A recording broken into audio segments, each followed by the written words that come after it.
Pray. God of might and mercy, thank you for providing our lawmakers with opportunities for courageous and noble service.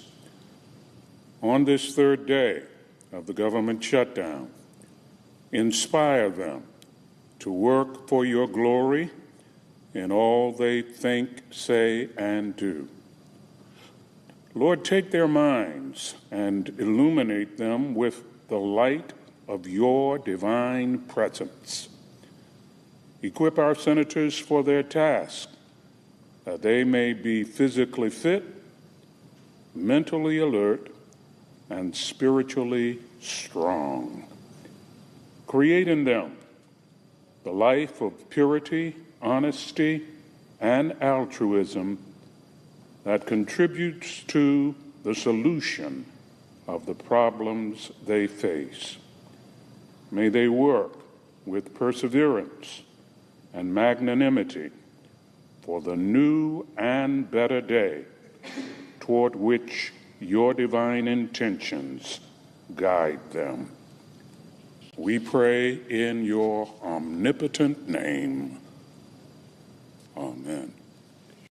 All right, this feels almost illegal to know, but our windows were so old and just desperately needed to be replaced. So I called a few contractors, but they all quoted me a hefty $10,000 or more for new windows, and I almost lost it. That's when my friend, who's a realtor, stopped me and said, if you're a homeowner and your windows are older than 5 years, you might qualify for this new 2025 window replacement service. At first, it sounded too good to be true, but it turns out he uses the same service for all his clients, and a lot of people regret not knowing about it sooner, because the savings are serious, you guys. I applied, and in less than 2 minutes, I was approved for energy-efficient windows, and there are only 3 requirements. You've got to be a U.S. resident. You have to live in an eligible zip code. Your windows need to show visible signs of aging. You can click the button below to see if you qualify for new windows for your home. It takes less than 2 minutes, but you have to hurry and act now because requests are coming in fast and some contractors are already getting booked for 2025. So click the link below to see if you qualify.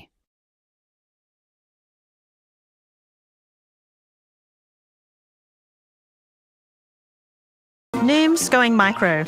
Micro habits, micro wins, microdosed GLP-1s. Help! Oh, hi. What's happening? I've been here for months and my weight won't budge. I'm stuck. Been there. But Noom's microdoses of motivation and microdosed GLP-1s can help. Whoa. Bye-bye, plateau! Hello, Micro! Micro changes, big results. Get started at Noom.com. Welcome to the Microtop. I guess that's why they call him the GOAT. Please join me in the Pledge of Allegiance. I pledge allegiance to the flag of the United States of America and to the republic for which it stands, one nation under God, indivisible, with liberty and justice for all.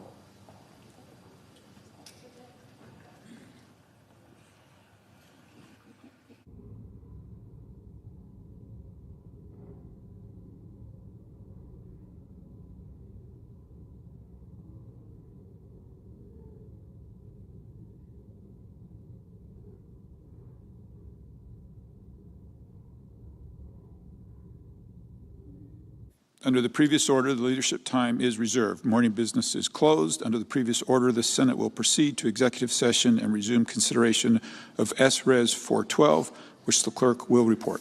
Executive calendar number 2, S-Res 412, executive resolution authorizing the en bloc consideration in executive session of certain nominations on the executive calendar. Mr. President. Senator from Iowa. For the third day, we heard in opening prayer the chaplain praying that government would open up and we in Congress would find a solution to keep government open. That'll help the 750,000 executive branch employees that are on furlough without pay. That'll help the congressional staff that's working without pay, help the economy. It's something we should be doing. You've heard me say several times of how ridiculous it is to shut the government down because it costs money to shut the government down, it costs money to open the government up. Government's supposed to be a service to the American people, and you can't serve the American people if government is not functioning properly. So again, for the third time this week, I want to talk about the agricultural situation. This week, I've been talking much about the dire situation in real America, where corn farmers are facing the worst corn to fertilizer ratios in American history. Now, you may not have heard about those ratios.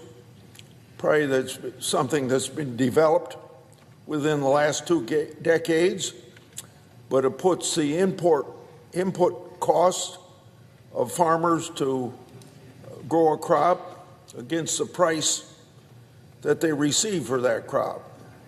And it's the worst ever. And I mentioned the real America because we that are serving here in Washington, D.C., work in an island surrounded by reality. And I want to make sure that the entire country knows what's going on in flyover country. Last Congress, that'd be in December last year, passed a $10 billion in ad hoc appropriations for crop farmers to weather the economic storm. While this helped some farmers get through one more year, the economic situation on the family farm has only gotten worse. Any farmer will tell you that they want to sell into the market and not harvest government checks. Although those checks may be necessary again this year, we need to address the root cause of this issue by giving farmers more markets. So one very important decision that Congress can make is to have permanent year-round nationwide E15, and that would do just that, giving farmers more markets, particularly for corn. Now, people would say, well, you better wake up because you've had nationwide year-round markets for 6 years through presidential waiver. But we need to have this by legislation because we need more certainty than what an individual president might think about this issue. And you need that certainty because it's going to take a lot of investment of infrastructure at retailers selling gasoline to invest in the equipment that it takes to have E15 nationwide. Some retailers are already doing that, but not enough to have all the sales from E15 that we could have. Now, according to research, E15 would add $25.8 billion to the U.S. economy, and $13.8 billion would be from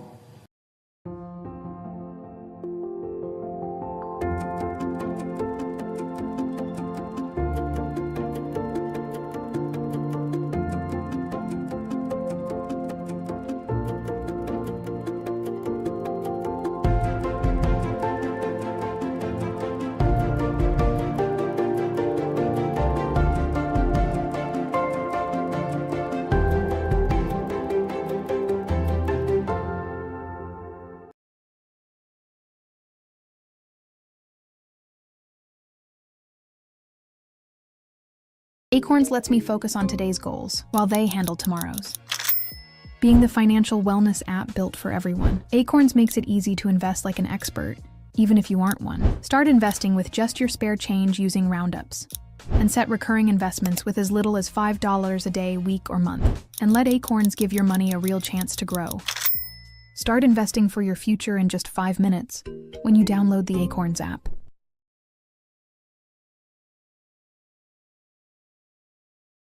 Corn demand. Of course, ethanol production helps keep good jobs in rural communities. 43,000 jobs in Iowa alone. Not only would it create markets for farmers, but Congress could pass year-round E15 and actually save $3 to $4 billion for the American taxpayer. This is a win-win for the real America, and it'd be a real win for where we work here in Washington, D.C., that island surrounded by reality. Any legislation with ad hoc payments to farmers should include allowing year-round nationwide E15, bring certainty to the market, get that investment in infrastructure that's so very, very important to get the most massive benefits out of E15 year-round. These ad hoc payments are nothing but a Band-Aid. We've got to stop what's causing the bleeding. I yield the floor and suggest the absence of a quorum. Clerk will call the roll. Ms. Alsobrooks.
Majority Leader. Mr. President, I ask unanimous consent that the quorum call be lifted. Without objection. Mr. President, it's been 2 weeks since our first vote on a clean continuing resolution to keep the government open. The shutdown could have been avoided well before it began. But because Democrats have not budged from their partisan demands, the shutdown is now entering its third day. Now, Mr. President, there's a lot that we could be doing right now. We could be considering bipartisan appropriations bills through regular order, going to conference on the 3 appropriations bills we passed in August, or passing the bipartisan and build a website you love with Wix, where your words create your brand, your opportunity, your breakthrough. Feeling a vibe?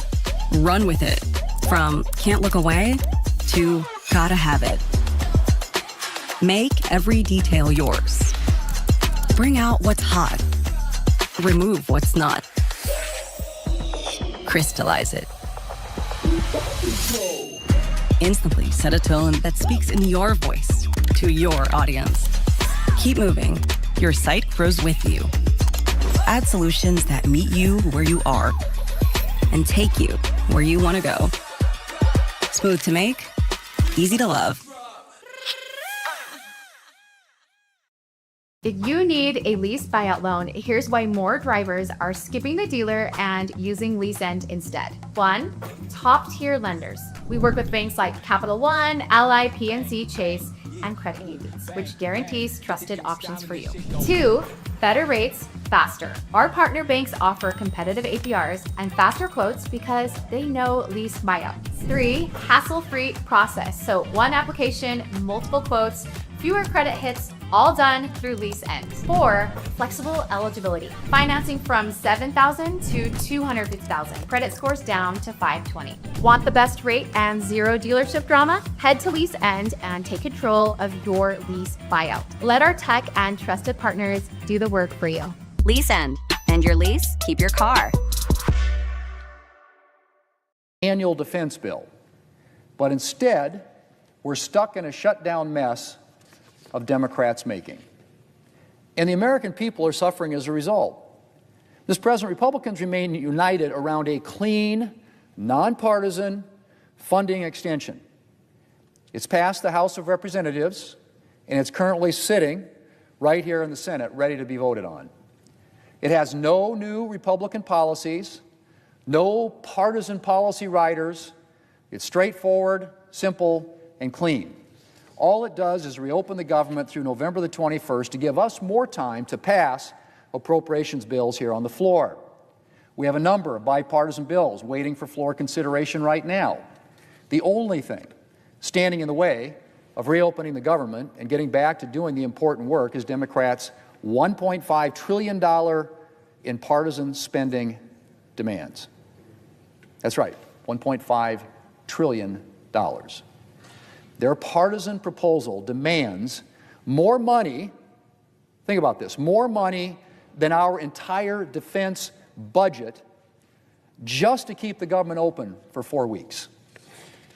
That's not a credible proposal. It's a far-left wish list. And it's not how we're going to do things around here. Mr. President, we can end this shutdown in just a few hours. We need to take one roll call vote, just one roll call vote on the House-passed clean continuing resolution. The President of the United States says that he's ready to sign it. We just need a handful of Democrats to agree. Now, once we get the government back open, then we can talk about the issues that Democrats are raising. But we can't do that while they're holding the federal government hostage to their partisan demands. Mr. President, whatever Democrats are saying publicly, I think privately they are all well aware of the problems with their current position. The senior senator from Massachusetts has said, and I quote, "Hostage tactics are the last resort for those who can't win their fights through elections, can't win their fights in Congress, can't win their fights for the presidency, and can't win their fights in the courts," end quote. The Democrat leader called shutdowns, and I quote, "a politics of idiocy, of confrontation, of paralysis," end quote. Mr. President, this shutdown needs to end sooner rather than later. And there's only one way out of it. Democrats need to vote for the clean, nonpartisan, continuing resolution sitting right there. All it takes is one roll call vote. The government's back open. And Mr. President, we need to get this government back open, which we can do very, very quickly. And then we can talk about whatever we need to talk about. Just a few years ago, the Democrat leader had this to say, and I quote again, "We're allowed to come here and disagree over policy. In fact, our system of government was designed to allow for progress, despite our large and sometimes raucous differences. But when one side throws a temper tantrum and uses the basic functioning of our government as leverage in a policy argument, our system of government breaks down," end quote. Well, Mr. President, let's hope the Democrat leader decides to heed his own words and the Democrats' temper tantrum ends sooner rather than later. Mr. President, later today, a couple hours, Democrats will have another opportunity to vote for the clean continuing resolution. And we'll see if they're still committed to their shutdown politics. Republicans remain ready to reopen the government and to get back to doing the American people's business. How much longer this shutdown lasts depends entirely on Democrats. The choice is theirs. Mr. President, I yield the floor, and I suggest the absence of a quorum. Clerk will call the roll. Ms. Also Brooks.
When your severe asthma says you can't, Tespire says you can. Tespire is an add-on treatment for people 12 and over that helps you prevent attacks and relieve asthma symptoms. Tespire is not a rescue medication. Serious allergic reactions may occur. Get help for swelling of your face, mouth, tongue, trouble breathing. Rash or eye allergy can happen. Don't stop asthma treatments without talking to your doctor. Tell your doctor if you have a parasitic infection or your asthma worsens. Avoid live vaccines. Sore throat, joint, back pain may occur.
GoodRx cuts costs on prescriptions to save you a wagon load.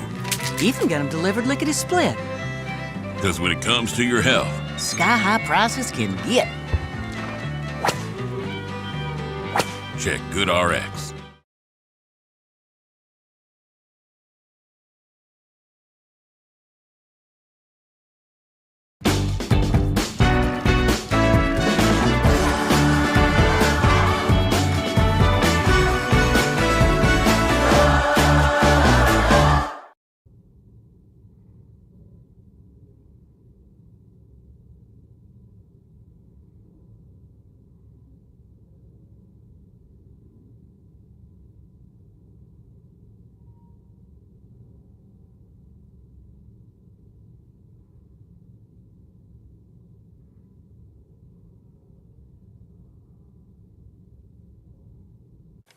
Mr. President.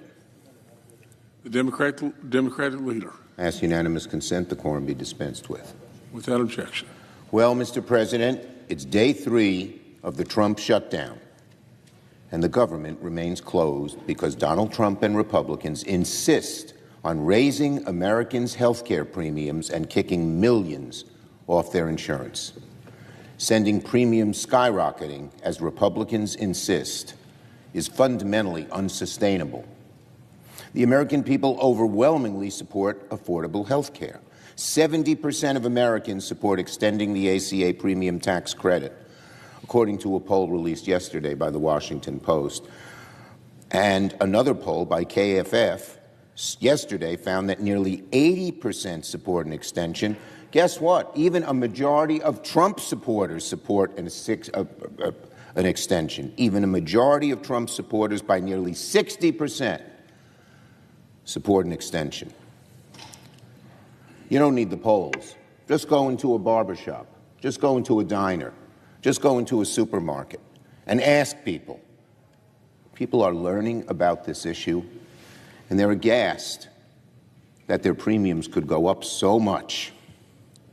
They're aghast that our Republican colleagues don't even want to fix it when it affects so many tens of millions of people, and the amount that it goes up is so high, so high. It's not difficult. We know Americans want this, and we know many of my Republican colleagues want this as well. But failure to act would be devastating, and Republicans know it. Even Donald Trump knows it. He talked about it a little bit with us in the White House when we went a few days back. If we don't act now, then at least 22 million people will see their health care premiums double on average. But for many people, it's even worse than that. If these ACA premium tax credits aren't extended, the average 55-year-old couple making $85,000 a year would see their premiums not just double, but triple.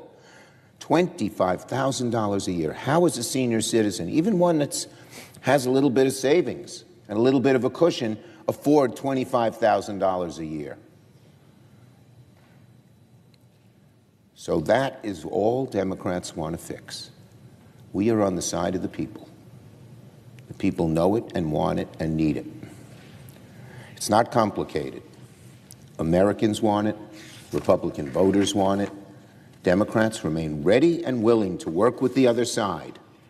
We're ready to work on a path forward to lower health care costs for the American people and fund the federal government. I yield the floor.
Can you please just hear me out? No, all work management platforms are the same. Monday.com is the one you'll actually love to use. It lets you set up your workflows yourself. No admin, no long approval process. You're in charge. Did you see the dashboards? They update in real time from your team's day to day, so you're always in control.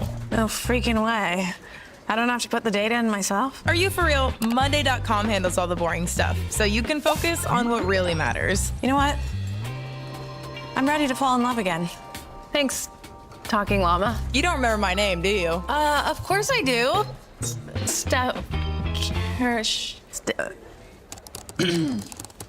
Monday.com, the first work platform you'll love to use. Can you guys see her? Can anyone see Elsie?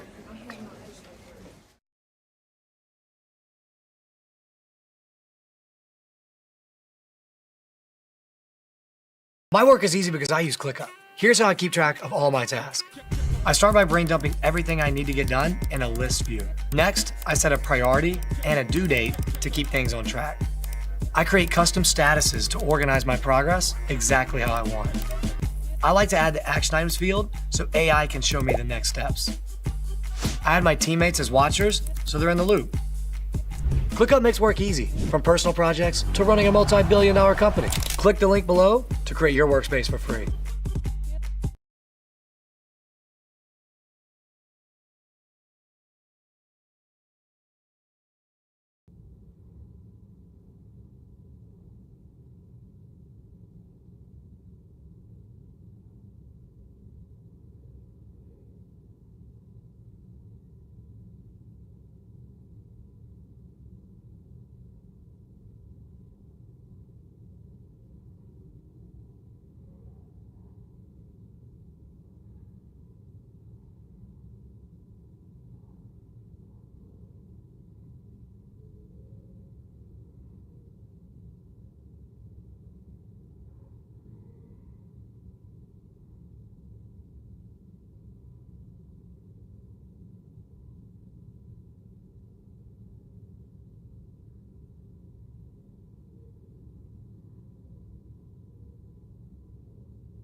If you want to see it all, you need a car that can go the distance.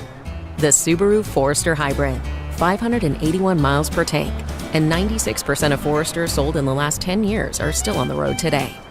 Love goes the extra mile.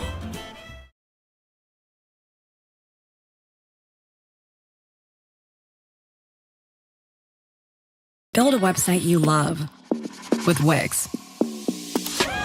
For your words, create your brand, your opportunity, your breakthrough. Feeling a vibe? Run with it. From can't look away to gotta have it. Make every detail yours. Bring out what's hot. Remove what's not. Crystallize it. Instantly set a tone that speaks in your voice to your audience. Keep moving. Your site grows with you. Add solutions that meet you where you are and take you where you want to go. Smooth to make, easy to love.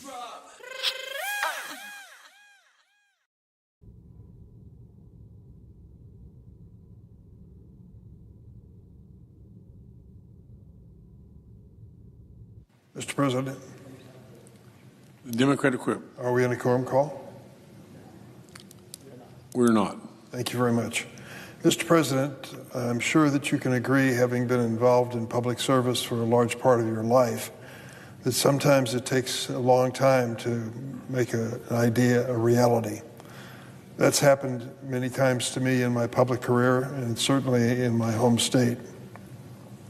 In 1969, 56 years ago, former Chicago Mayor Richard J. Daley proposed extending the red line of the Chicago Transit Authority. And yet, still to this day, residents of the far south side of Chicago don't have that transit option, at least not as they should. And transportation can make or break not only employment, but attending school, even making it to a doctor's appointment. For decades, residents of the far south side view this extension as just politicians talking.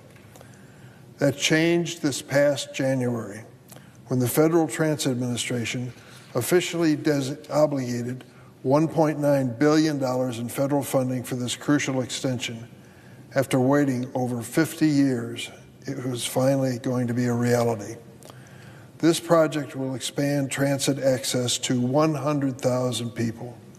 It will be an economic boost for the city and create tens of thousands of jobs for working families. However, guess what? Today, a news flash from the Trump administration.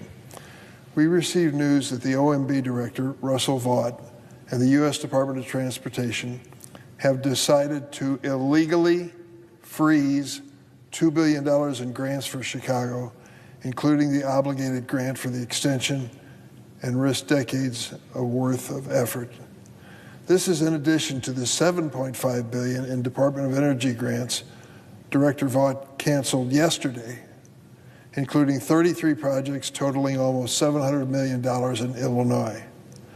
So why would this administration decide to target thousands of working families when it comes to their electric bills and when it comes to transportation?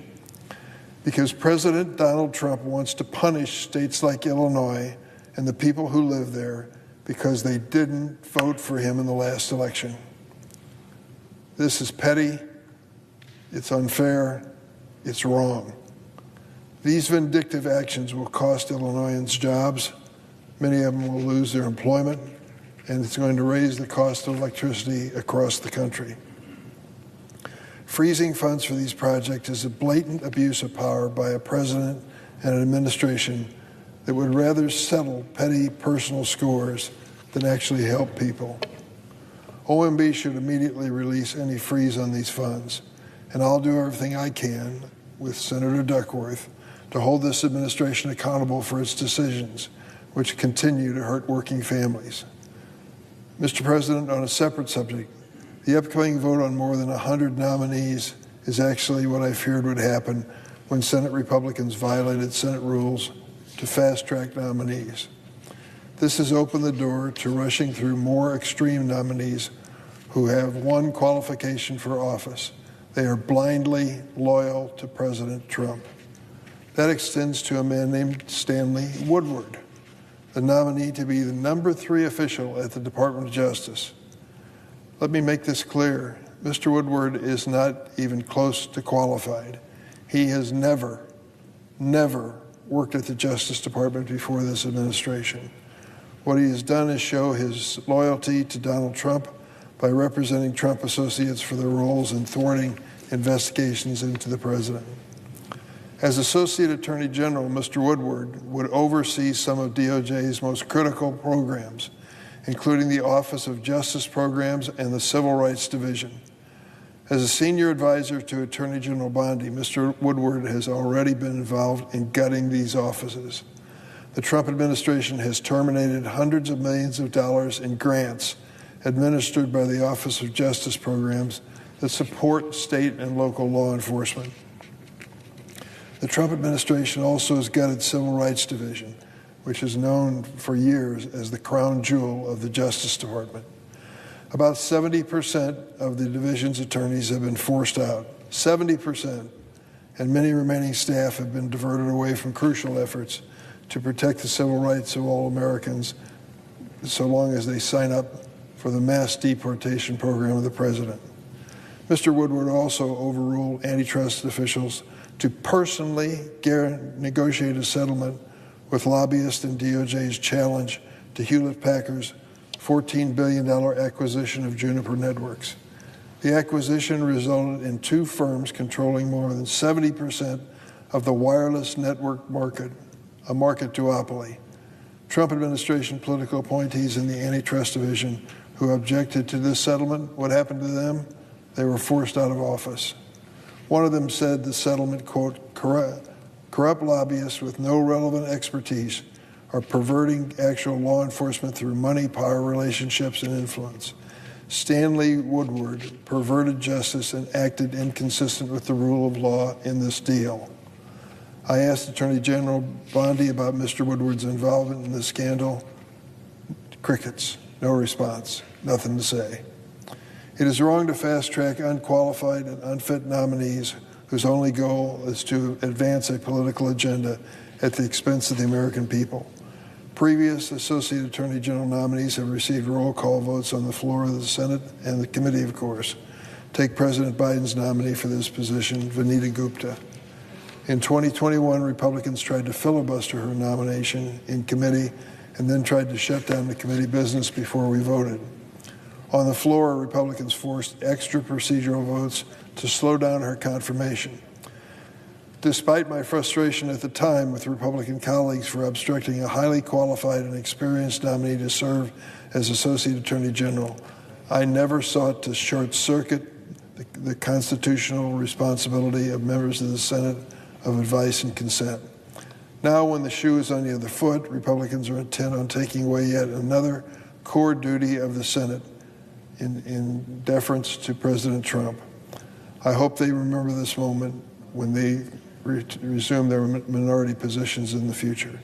I urge my colleagues to vote no on these nominations, and I yield the floor.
Mr. President.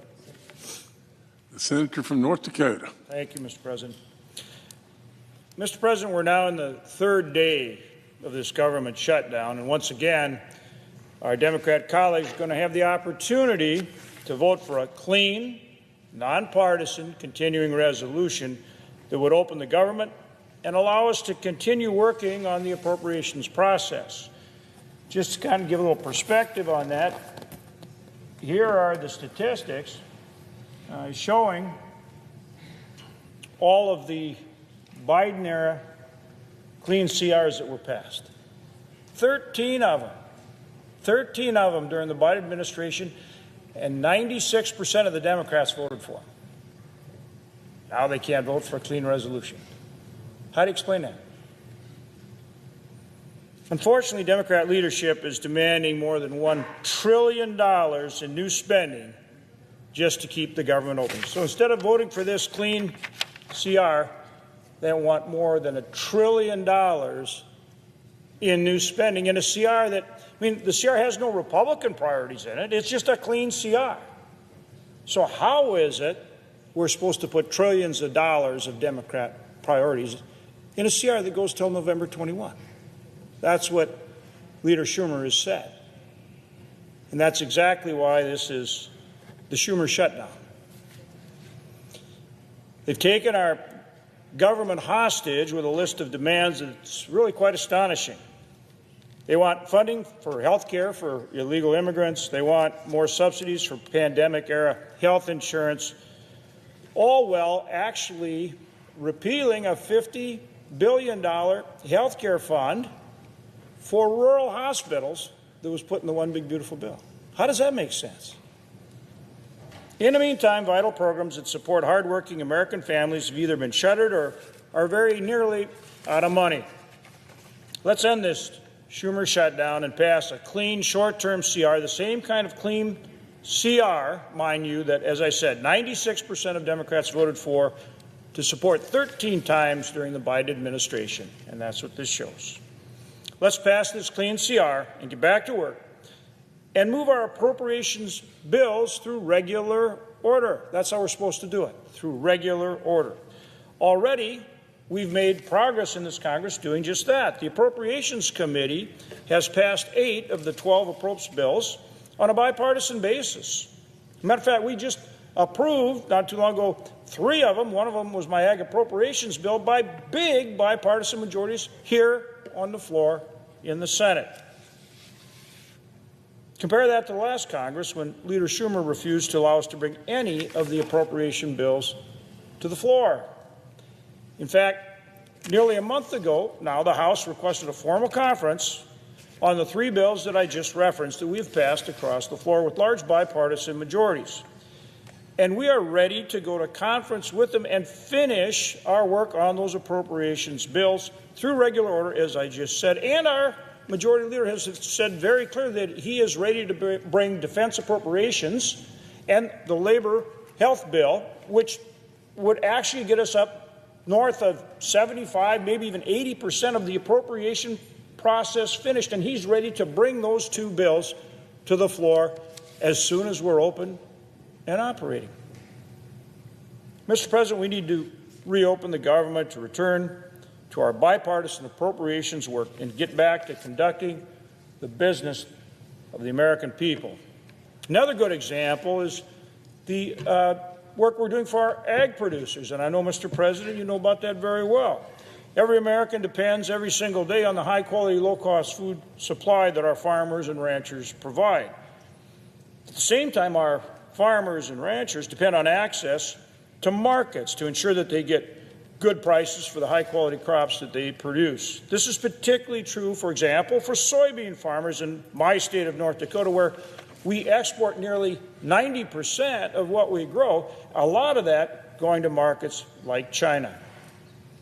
With harvest season underway, the Trump administration continues to fight for better markets for our farmers and ranchers. But in the meantime, our producers need a bridge to stronger markets and the updated farm safety net, which we included as part of the One Big Beautiful Bill. Due to China's efforts to reduce commodity prices and push up the cost of production, our farmers are having a hard time right now, as you well know. As the administration works to secure better trade deals with our nation, it's critical that we don't allow China to use our farmers as a pressure point in those negotiations. That's why I've been working, along with others, with this administration on emergency assistance to bridge that gap while we seek better trade agreements and more export sales for our farmers. Along with Senate Ag Committee Chairman, Senator Bozeman, we've done a lot of work, and we're ready to go when the President and the Secretary decide it's time to move forward with a plan that will help bridge that gap and keep our producers afloat. Doing so will give the administration trade team needed leverage in these negotiations with China. U.S. producers deserve to be treated fairly in the global marketplace, not to be used as a tool by China in their negotiations on fair trade, which we demand. The administration's efforts are all about securing better trade terms that not only reduce foreign tariffs, but eliminate the non-tariff trade barriers that other countries use to lock out American farmers and ranchers. And by acting now and providing assistance to our producers during these negotiations, we will send a very strong signal to China that their tactics will not work. That's how we secure better market access for our producers for the long term. And that is exactly what President Trump did in his first term in the negotiations with China. And we worked with him on the market facilitation program to keep our farmers in the game. And the result was that President Trump secured a $50 billion agreement from China to purchase our ag commodities. And that's what we're working to do again. So let's get this government back open so we can continue that hard work. And you know, Mr. President, that's just one example of the work that needs to get done for the American people. So, again, we're going to have a vote here in a little bit. And once again, I ask that our Democrat colleagues join with us and vote to get this government open. It is a clean, short-term resolution so that we can do the work of the American people.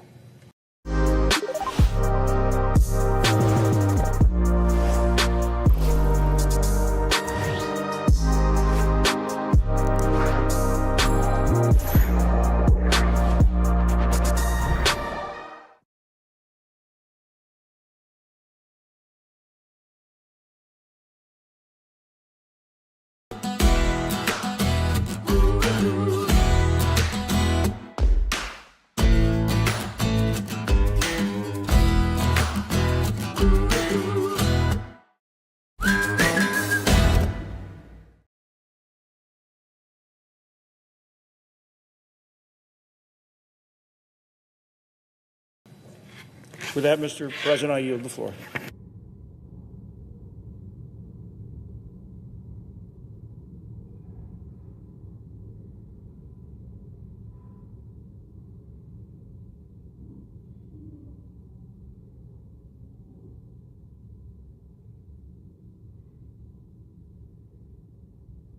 Mr. President.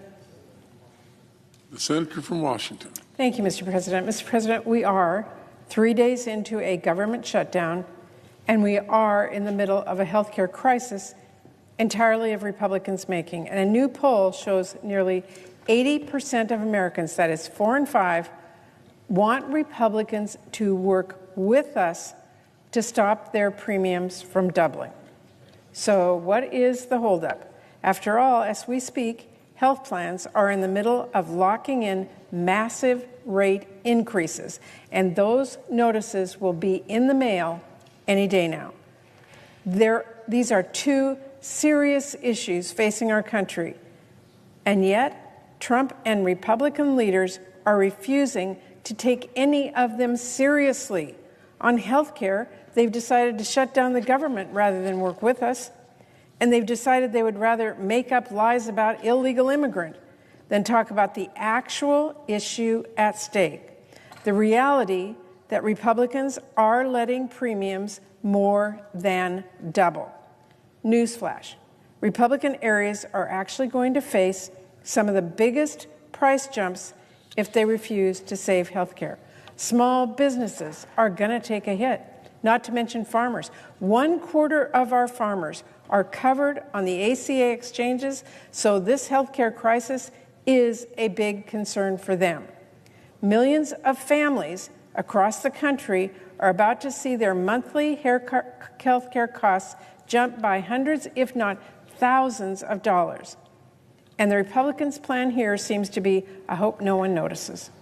That is out of touch. Maybe a couple $1,000s here and there seems like no big deal when you take your marching orders from billionaires like Donald Trump. But if Republicans talk to everyday families and fewer rich billionaires, they would understand the health care crisis Republicans are ignoring is going to devastate folks back home. Millions of people are going to be priced out of their insurance. They will skip their basic health care. They will skimp on their medication. They will miss out on life-saving treatments. It is no exaggeration to say people will die.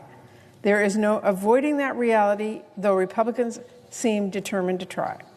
And on the shutdown, Trump and Republican leadership are not taking this seriously. President Trump has made clear he doesn't see this shutdown as a problem to solve. He sees a shutdown as an opportunity to hurt people. He sees a shutdown as an opening to make good on even more of the awful promises of Project 2025. Trump sees a shutdown as an excuse to harm whoever he wants and do whatever he wants, even and maybe especially if it hurts folks back home. The Trump administration actually isn't even trying to hide that fact. They're targeting their cuts at blue states. They're talking about canceling Democratic priorities, and they are threatening our constituents if we do not bend the knee. No one can believe President Trump is serious about ending this shutdown when he is more focused on tweeting out fake sombrero pictures and showing Russ Vought as the Grim Reaper than he is on working on a deal. No one can believe President Trump seriously cares whether he is hurting everyday Americans when the only thing he is focused on is taking the opportunity to punish the American people with cruel cuts and cruel firings, which don't just hurt Democrats, they hurt his own voters as well. And I should mention, no one can believe Republican leadership is serious about ending the shutdown either when Senate Republicans are holding the same vote over and over while refusing to start serious negotiations. And by the way, House Republicans are not even here in town. And instead of talking about addressing health care, they're saying just wait or later. Democrats have been waiting. We've been trying to save the health care tax credits for months. We cannot wait any longer. Later is too late. The irony of Republicans telling us to wait on health care is as rich as the people they shoveled tax breaks on earlier this year. Because let's not forget, earlier this year, Republicans chose to spend a lot of time here and a lot of effort extending the tax cuts for wealthy CEOs. Those tax cuts were set to expire at the end of this year, just like the ACA tax credits we are talking about now. What did Republicans do? Did they tell the billionaires to wait? No. Republicans moved heaven and earth to save the tax cuts for those billionaires. But now they won't move a muscle to save families from skyrocketing health care costs. Republican leaders can't be bothered. When billionaires have a tax cut expiring at the end of the year, it is all hands on deck for Republican leadership, even if it means throwing working families overboard with $1 trillion in health cuts families will need to cover out of their own pocket or go without coverage. But when health care is on the brink, when health premiums are being locked in right now, and when they are going to double for our families,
Republicans are nowhere to be found. And I mean that literally. House Republicans have not been here all week.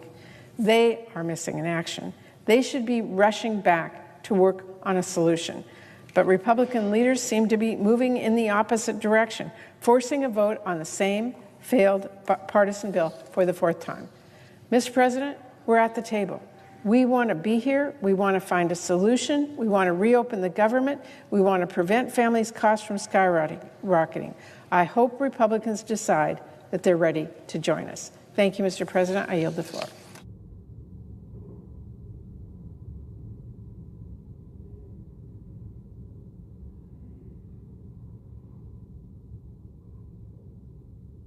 Mr. President. The senator from Michigan. Mr. President, earlier this week, I stood here and issued a very clear warning. Vital cybersecurity protections that have safeguarded our economy, our infrastructure, and our government for over a decade have now expired. For the past 10 years, these safeguards defended against increasingly aggressive and sophisticated cybersecurity attacks. Without them, there is no question our nation is at greater risk of a major cybersecurity breach than ever before. Mr. President, we didn't have to reach this point. Back in April, Senator Rounds and I introduced a clean, bipartisan 10-year extension of these critical, absolutely critical security authorities. The Trump administration fully supports this effort. They fully support a 10-year extension. Businesses and stakeholders across industries who count on this law want to see a clean 10-year extension. Over the past few months, we have heard from more than 100 of them, urging us to pass legislation that will give them the long-term certainty of these protections. And that's a key point. Long-term certainty for these protections so that they can defend their systems and protect their customers. Every single day we delay reauthorizing this law, we leave our hospitals, our power grids, our financial systems, and more increasingly vulnerable to cyber attacks. We must pass this legislation without delay to restore these vital defenses and protect our nation. So I urge my colleagues to immediately address this serious national security risk and pass this clean, long-term extension today. Mr. President, as if in legislative session and notwithstanding Rule 22, I ask unanimous consent that the Committee on Homeland Security and Governmental Affairs be discharged from further consideration of S. 1377 and the Senate proceed to its immediate consideration, that the bill be considered read a third time and passed, and the motion to reconsider be considered made and laid upon the table with no intervening action or debate. Is there objection? Mr. President. The senator from Kentucky. It's good to see that fake outrage is alive and well in the Senate. We've got Democrats coming to the floor worried about the government being shut down, although they're the ones that have shut the government down. Ironically, every Democrat in this body voted for the exact same spending levels that are in this continuing resolution. Last December, these Biden spending levels were put forward by Democrats. Now you have every Democrat that voted for the spending levels now voting against without any rhyme or reason or explanation. So really, to come to the floor and complain about the government shutting down a program when the senator has every ability to vote in a few minutes to open the government back up is quite fake outrage. I object. Mr. President. Objection is heard. Mr. President. Let's be really clear. This has absolutely nothing to do with annual appropriations whatsoever. Doesn't have to do with a shutdown. This is a law that expired at the end of the fiscal year to protect our cybersecurity across the country. It's about restoring a law that's been in place for 10 years.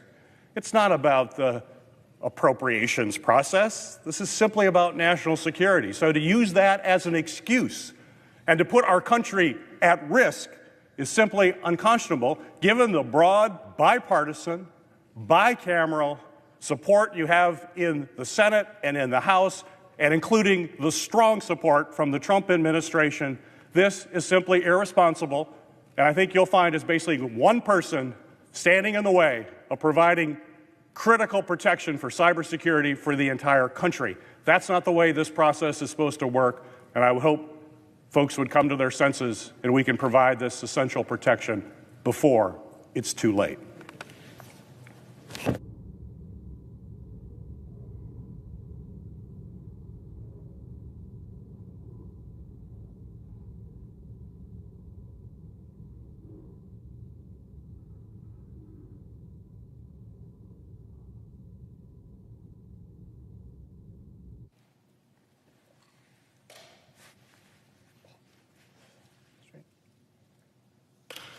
Mr. President. The senator from Hawaii. Mr. President, Donald Trump is sending $20 billion not to Americans, to Argentina. Donald Trump is sending $20 billion to Argentina to bail out their economy, and he wants to spend $50 billion to clean up the mess that he made by starting a trade war that crushed American soybean producers. And let's be clear about what happened. It's not that that market is temporarily suspended. That market, in some cases, is gone. And during this period of time of $20 billion for the country of Argentina and $50 billion for a tariff bailout, Americans are paying more for absolutely everything. Healthcare premiums for tens of millions of people are going to go up by a lot. Not 10%, not 20%, not 50%, 114%. 24 million Americans, 114%. Now, the bailout for Argentina is particularly absurd. Argentina is not a key security or economic partner. It is an economy that is in such dire shape that there's no guarantee that we will ever get our money back. It is a terrible investment any way you look at it, under any circumstances, but certainly in the context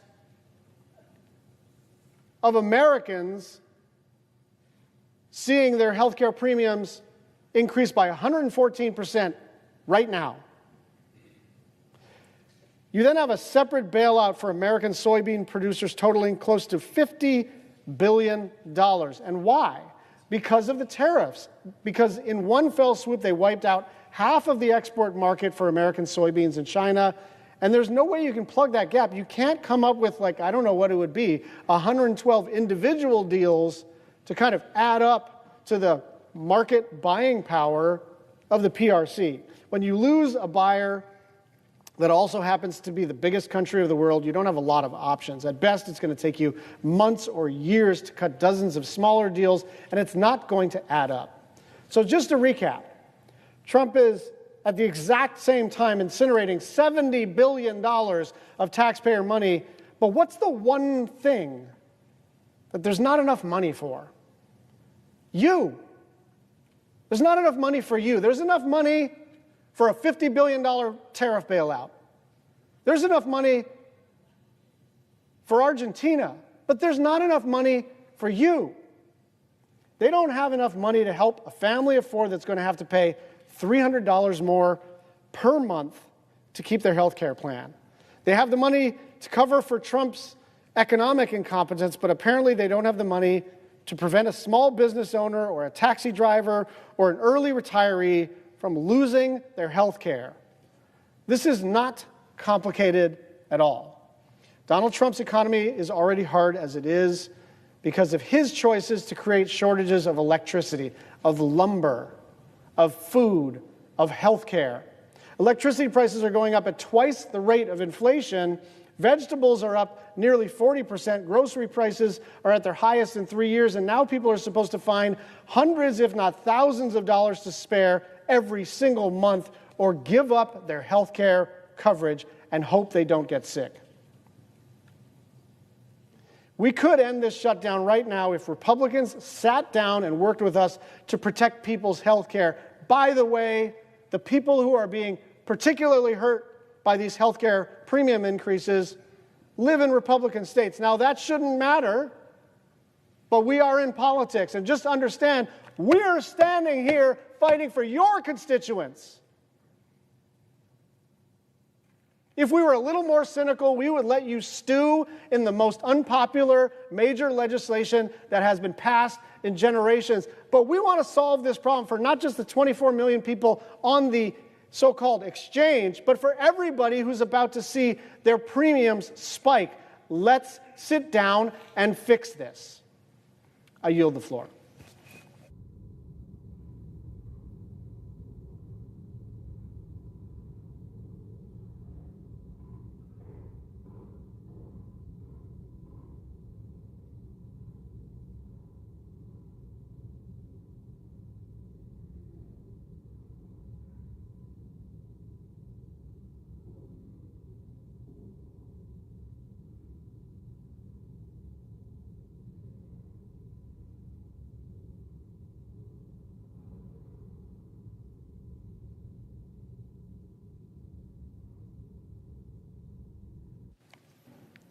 Mr. President.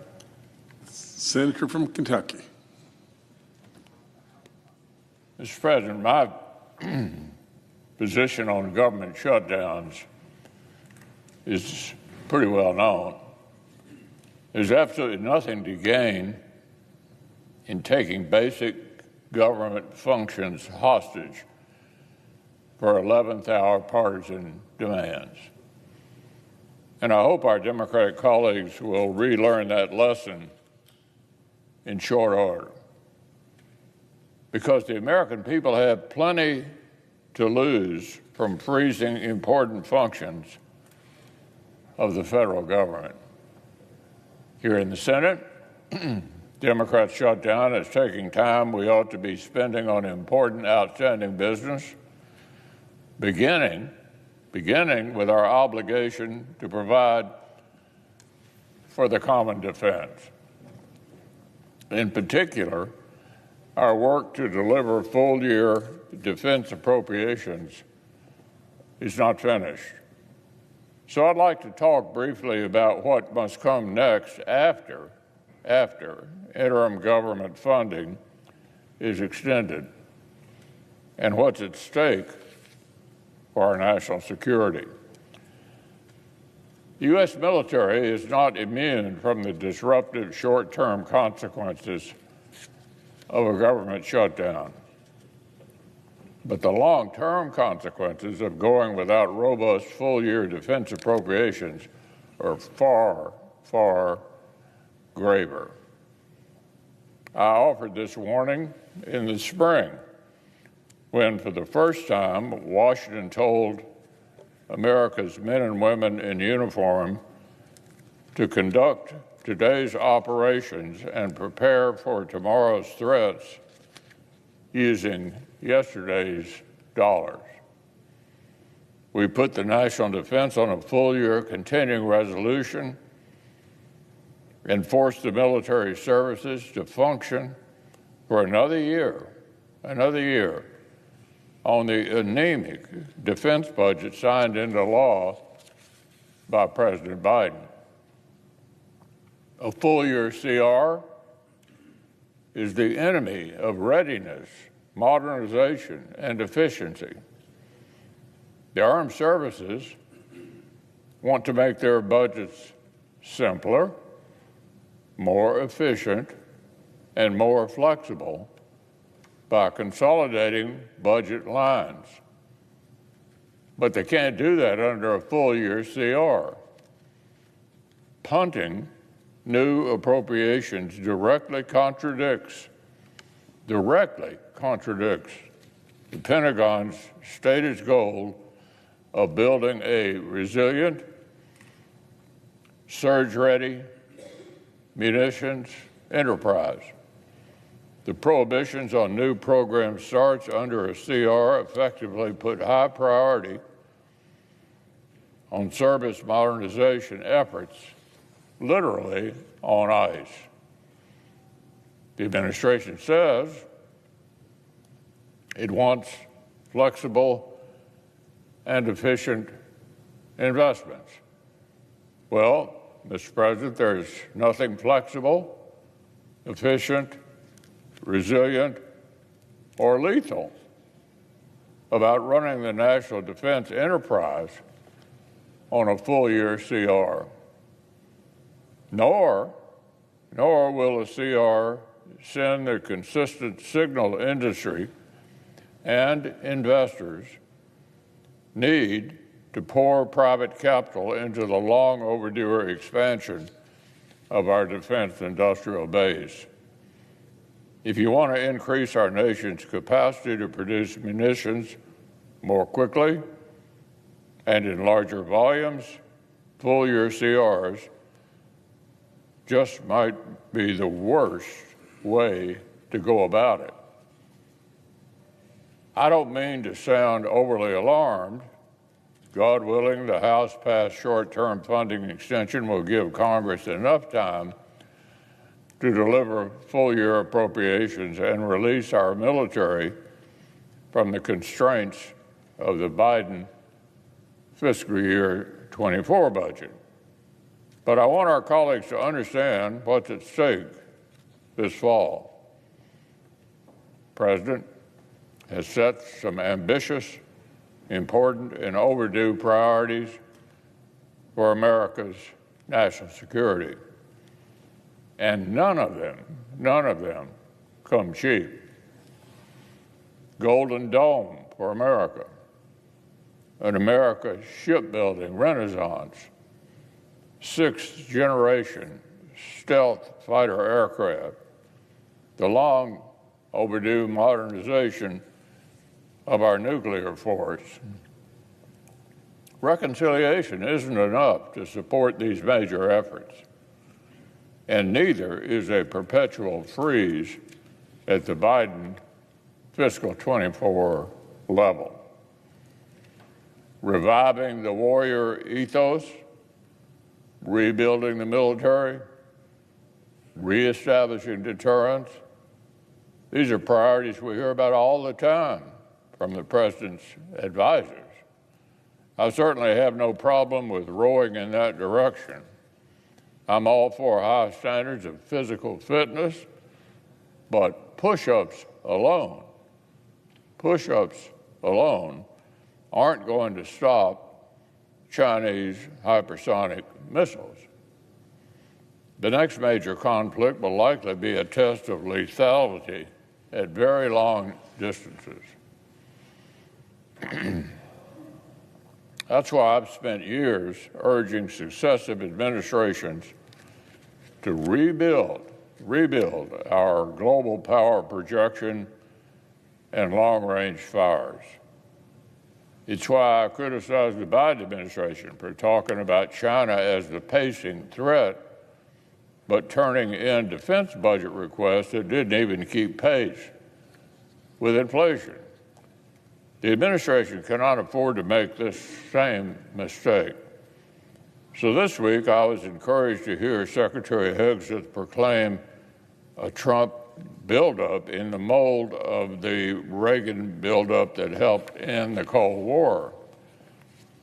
For the record, my fellow defense appropriators and I have been ready to deliver such a buildup since day one. And our bipartisan bill speaks for itself, putting money where our mouth is. But here's the rub. We can only make it happen if the administration moves from words to action. And an important step in that process is the National Defense Strategy. Historically, the National Defense Strategy is what administrations use to define threats, identify objectives, and propose coherent plans for aligning resources to actually meet them. But this time around, the stakes are a lot higher. A short-sighted NDS that doesn't align with the President's vision of American greatness and peace through strength could wind up as the pretext to extend Biden-era constraints on our military indefinitely. Unfortunately, early reports suggest that this risk may be real and that the NDS may turn out eerily similar to the rhetoric of Obama-era officials who viewed their remit as managing America's decline amid a transition to a multipolar world. If the NDS ignores the importance of maintaining American primacy, fails to account for the global nature of competition with China, or discounts the value of supporting and integrating allies and partners, it would risk further sabotaging the President's efforts to restore peace through strength. So I'll be interested to read how the Department is applying the lessons and dividends of security cooperation with allies and partners to looming challenges, how it plans to address critical munitions shortages, even as its fiscal 26 request and reconciliation investment fails to maximize existing production capacity, and how it accounts for the increased likelihood of simultaneous conflict in multiple theaters. If the administration means what it says about restoring deterrence, it would recognize how plans to reduce security cooperation with frontline NATO allies invite more brazen Russian incursions into the alliance's territory and airspace. It would recognize how China is watching closely for signs of weakening American commitments to European allies, to Ukraine, or to AUKUS partners. Of course, responsible senior officials who understand the dividends of security cooperation would not have tried to end-run around the President to freeze assistance to Ukraine. They certainly would have appreciated that cutting off intelligence sharing to the world's foremost experts in drone warfare might make it harder for the U.S. military to achieve drone dominance. On that count, I was encouraged earlier this week that the President himself greenlit an expansion of the intelligence cooperation that members of his administration had actually wanted to end. As our colleagues will recall, the President observed last month that Ukraine can win. The President said Ukraine can win. And unlike some of his advisors, the American people are indicating in clear majorities that they think we ought to help. By one recent poll, more than 6 in 10 Americans support sending more arms and military supplies to help Ukraine win. That includes, listen to this, a clear majority of Republicans support helping Ukraine. And the recent voting history of the House of Representatives indicates that poll isn't a fluke. Last month, House Republicans voted overwhelmingly to reject an amendment to the NDAA that would have barred further assistance to Ukraine. So listen to this. 72% of House Republicans, including House leadership, said continuing to arm Ukraine's defense was a good idea. So the public is behind it. Republicans in Congress are behind it. We know it's the right thing to do. Ultimately, the president knows that money talks. He understands that valuable things are expensive. What's true in property development is also true in military procurement. There's no way around it. Take Golden Dome, for example. Building anything close to a continental missile defense shield will, by reasonable estimates, cost several times more than was allocated this year in one-off reconciliation spending. Every year for decades to come. If the Pentagon isn't even planning to max out its budget request for procuring critical munitions in the short term, why on earth should our adversaries take any talk of long-term missile defense seriously? Likewise, why should they take American air power seriously if we're only willing to develop sixth-generation stealth fighters for the Air Force, but not for the Navy? What good are multi-billion-dollar aircraft carriers if we're not prepared to equip them with aircraft that can survive modern warfare? At home and abroad, I'm concerned that too many of the president's advisors are unwilling to acknowledge the gap between his stated priorities and what they're prepared to invest to achieve them.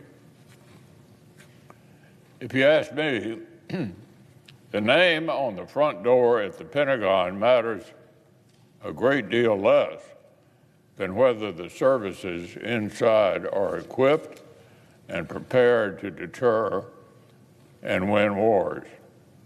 And we're facing real, glaring gaps in critical capabilities.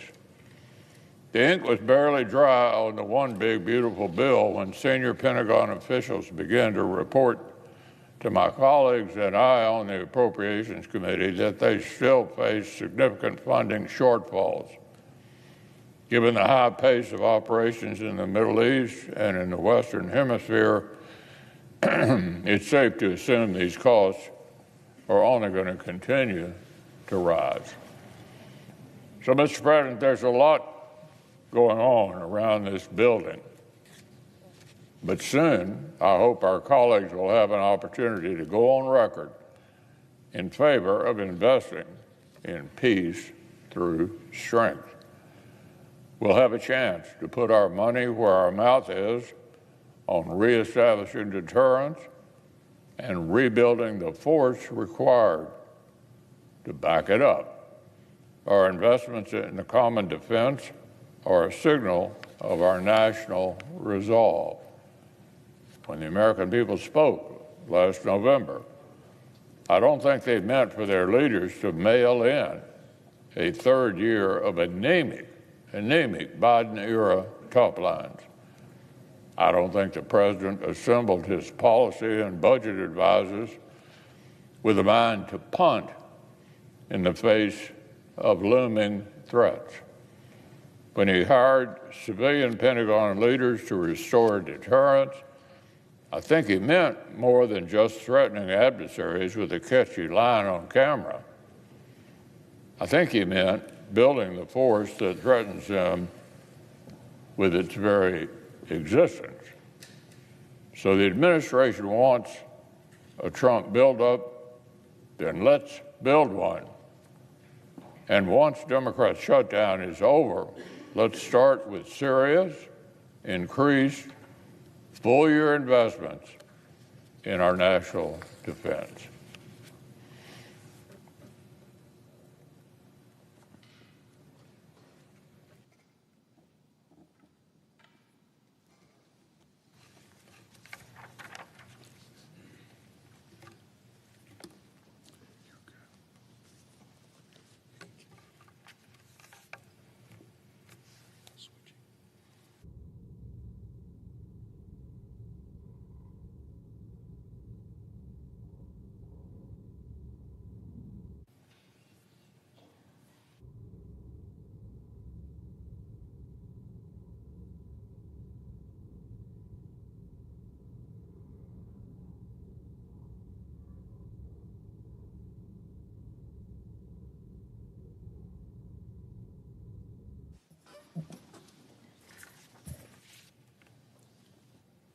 Madam President. Majority Whip. Thank you, Madam President. Madam President, America is now in the middle of the Schumer shutdown. 2 in 3 Americans oppose it. Democrats are holding the American people hostage. They're demanding $1.5 trillion in new spending, and that's just to keep the government open for 4 short weeks. Well, that amounts to $48 billion a day. Here's what the Democrats are demanding. They're demanding more taxpayer-funded health care for illegal immigrants. At the same time, they're taking away money from vulnerable hospitals in rural communities in my state and in yours. Under Joe Biden, Democrats opened our borders. 10 million illegal immigrants flooded across. Under Chuck Schumer, Democrats have now closed the government. They did it to give free health care to illegal immigrants. Meanwhile, Democrats are demanding the repeal of the $50 billion of rural hospital funds. This has been set aside as a lifesaver for our small community hospitals. That's who this fund has been set up to help, like the one I was at last week in Pinedale, Wyoming. It's our first hospital in the county ever. The closest hospital is 85 miles away. This is a needed, vital resource in rural Wyoming.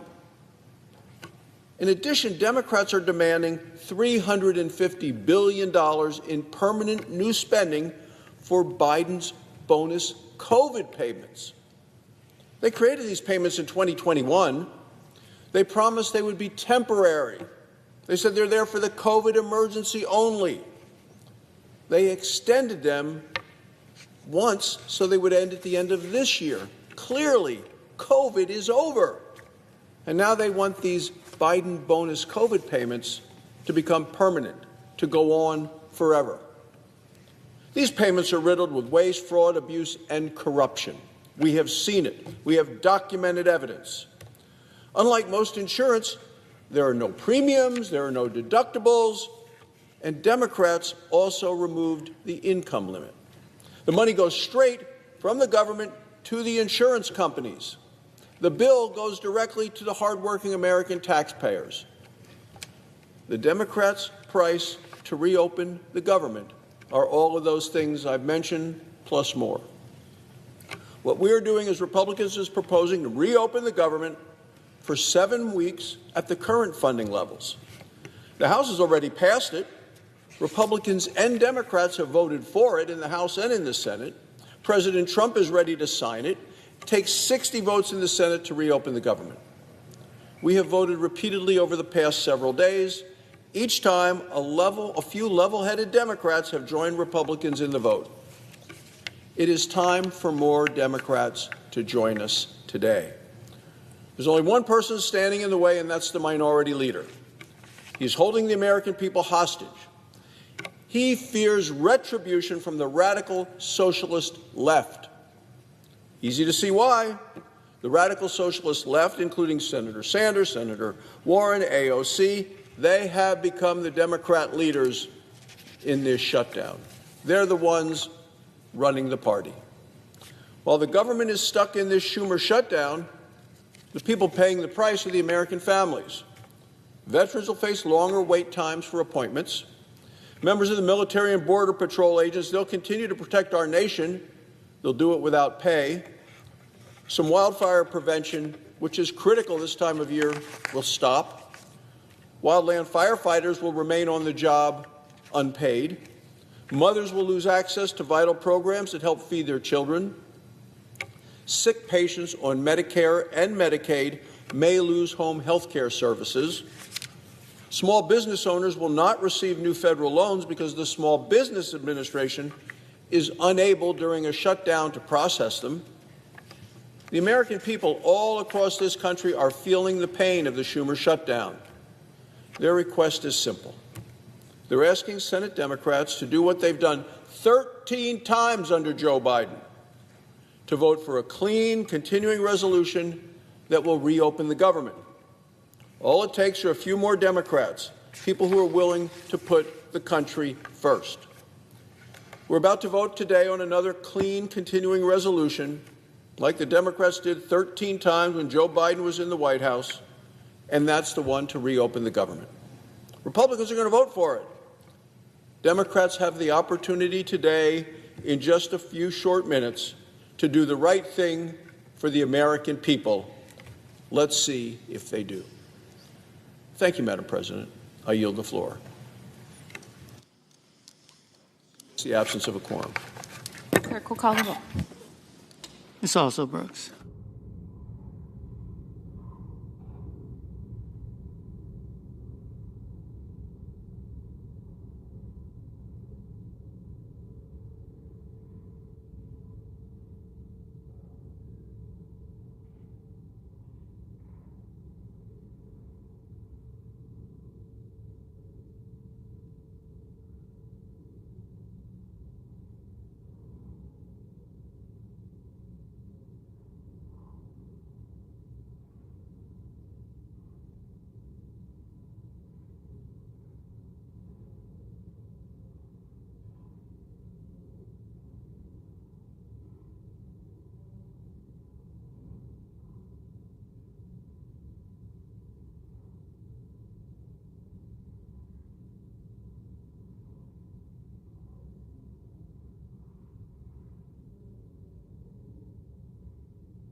Madam President. Senator from Texas. Madam President, are we in the quorum call? Yes. I'd ask consent that the quorum call be dispensed with. Without objection. Madam President, here we go again. 3 days ago, Democrats voted against a stopgap spending bill that would keep government open for the benefit of 320 million American citizens. But because they voted against it, we're now in a government shutdown, something that should be of profound embarrassment to them, as it is to the rest of us who believe we were sent here to govern, not to shut down the government and deny our own constituents access to the services that government necessarily provides in some cases.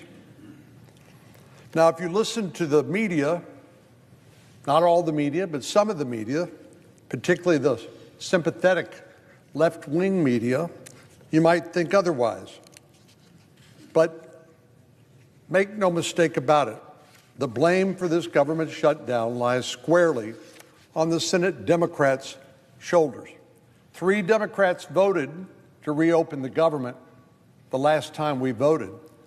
And other Democrats, we need 5 more, will have a chance to vote here in just a few minutes to reopen the government and to stop this charade. But the facts of the matter are pretty straightforward. The reason we're in a government shutdown is because Senate Democrats refused to vote for what's known around here as a clean continuing resolution, a clean CR.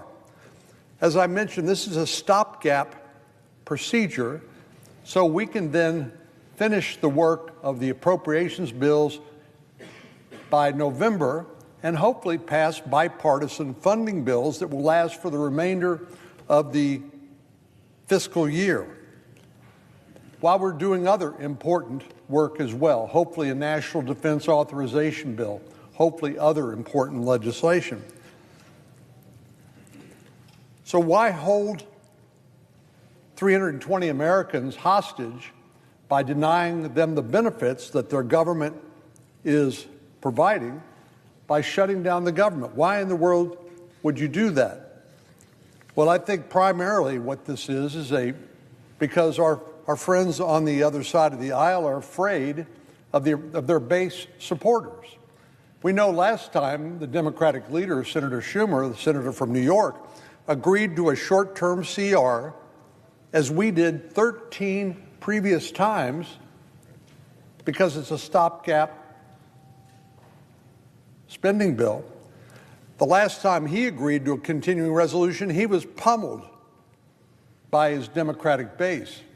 And he's worried that if he does that again without shutting down the government, without showing some fight, that he will be ousted out of his position as a Democratic leader and maybe even defeated in his next primary election by Alexandria Ocasio-Cortez, AOC. But let's consider the consequences of the shutdown for some of the most vulnerable Americans, our seniors who rely on the Medicare Hospital at Home program and telehealth.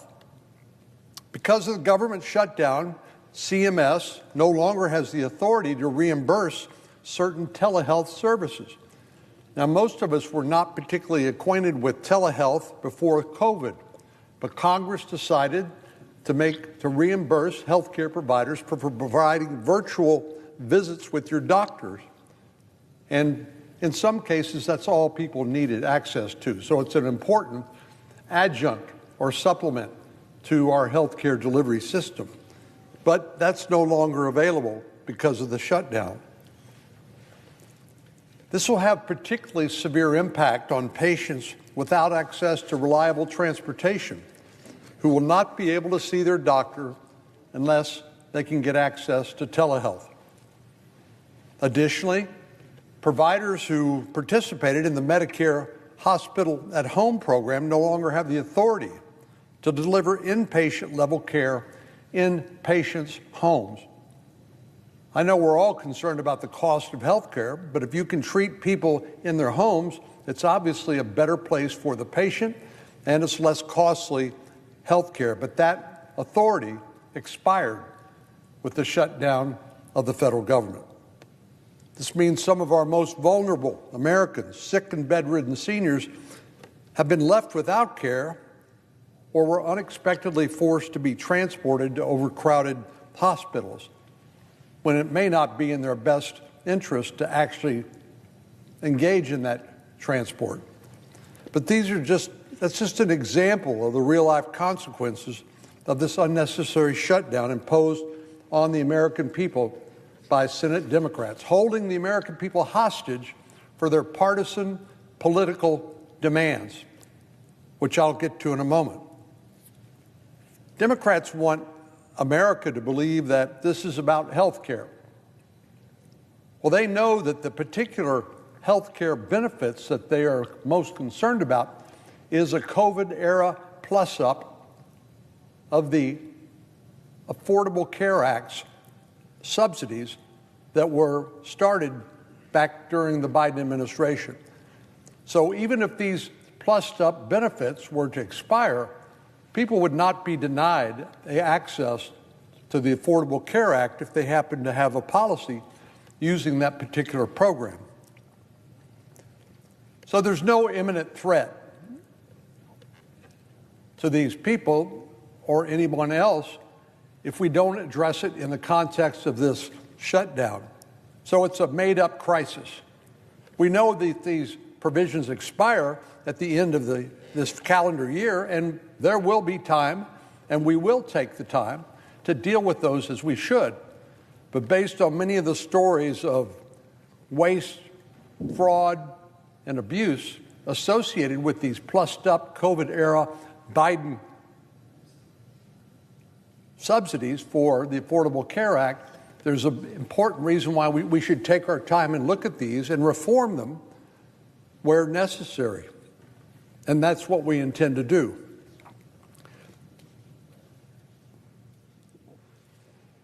If Senate Democrats really cared about ensuring the most vulnerable patients in America got access to health care, they would never have shut down the government. This shutdown is obviously not about health care, if they're actually making health care worse by shutting down the government. It is simply a way for the Democratic leader to posture at length for his far-left progressive base. It's unconscionable, if you think about it, that Democrats are holding the American people hostage, and some of the very people they claim to be helping get access to health care. Yet they are framing it as though somehow Republicans are forcing partisan demands. But the House has already passed a continuing resolution. The only thing stopping this from making its way to President Trump's desk is a vote in the Senate. And we need 60 votes in the Senate under Senate rules. And right now, 3 Democrats have joined with virtually all Republicans to vote for this continuing resolution, which only will take us to November the 20th to give us time to do the other appropriations bills that I mentioned a moment ago. But the reason why I call the Democrats' demand a partisan wish list is because they're asking for the sun and the moon. First of all, starting with their proposal. Anybody listening is reminded of the fact that we just recently passed the One Big Beautiful Bill, since rebranded to the Working Families Tax Cut Act. But the proposal made by the Democrats in their alternative continuing resolution says they want to repeal it. They want to repeal the One Big Beautiful Bill, which cut taxes for every American, doubled the child tax credit, provided innumerable benefits to the American people, primarily by avoiding about a $3,000 tax increase per family. They want to repeal it. One of the provisions we made in that bill was to limit illegal aliens' access to Medicaid, because some states were gaming the Medicaid program. Not to get bogged down in the details too much, but this is a state-federal program, and under the Affordable Care Act, the federal government pays 90% of the Medicaid. Now, Democrats say, well, it's illegal to provide free health care to illegal aliens under existing law, and it is. But what Democrats were doing in places like California, they were using that 10% state share to fund health care services for illegal aliens. And the One Big Beautiful Bill, the Working Family Tax Cuts Act, put an end to that. So Democrats want to repeal that bill. They also want to repeal the $50 billion Rural Health Care Stabilization Fund. Texas is a big state. We got urban areas, we got suburbs, and we got rural areas. And we need to make sure that people living in rural areas, or certainly outside of urban and suburban areas, get access to health care. And one of the things we did in the One Big Beautiful Bill is provide a $50 billion stabilization fund to make sure they could get access to health care. But Democrats want to give that away. They want to repeal that bill in its entirety.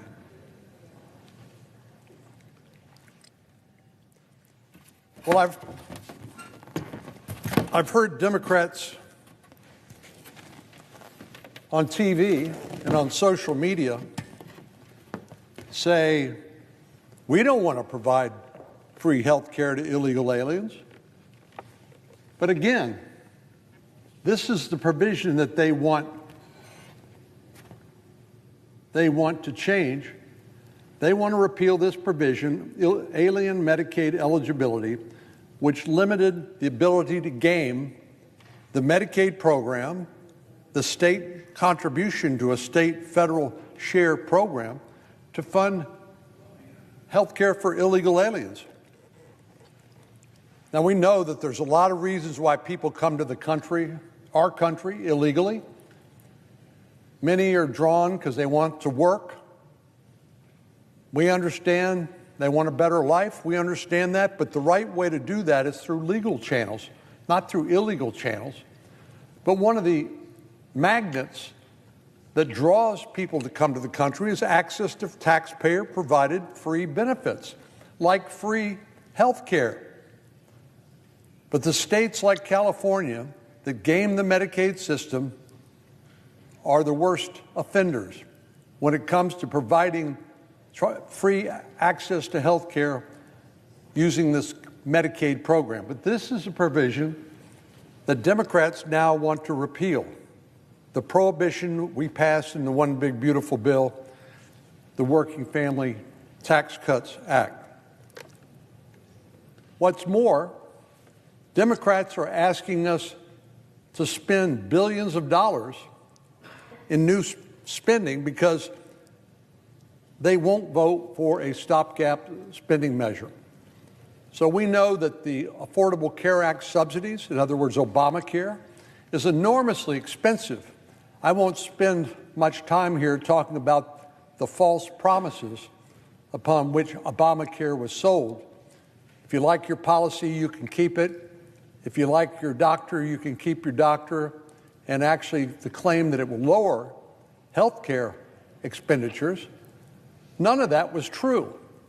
And Democrats want to put those subsidies on steroids through the Biden-era COVID supercharged subsidy program. And they want to do it not just temporarily, they want to do it for the next 10 years, which will result in hundreds of billions, even $1 trillion plus of new spending.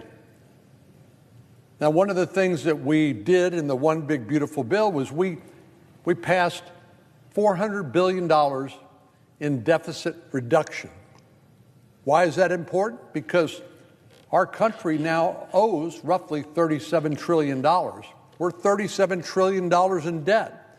And if we don't do something about that, we're going to be in deep trouble in the not too distant future. Right now, we pay more money on interest on the national debt than we do on defense in a very dangerous world. That is unsustainable, and that is dangerous. But the Democrats want to forget all that and spend hundreds of billions of dollars in new spending on a short-term, 9-week stopgap spending measure. And they say, if you won't agree with us, we're going to shut down the government. The kind of spending Democrats have asked for would effectively erase all the savings we achieved through the common sense spending reforms in the One Big Beautiful Bill.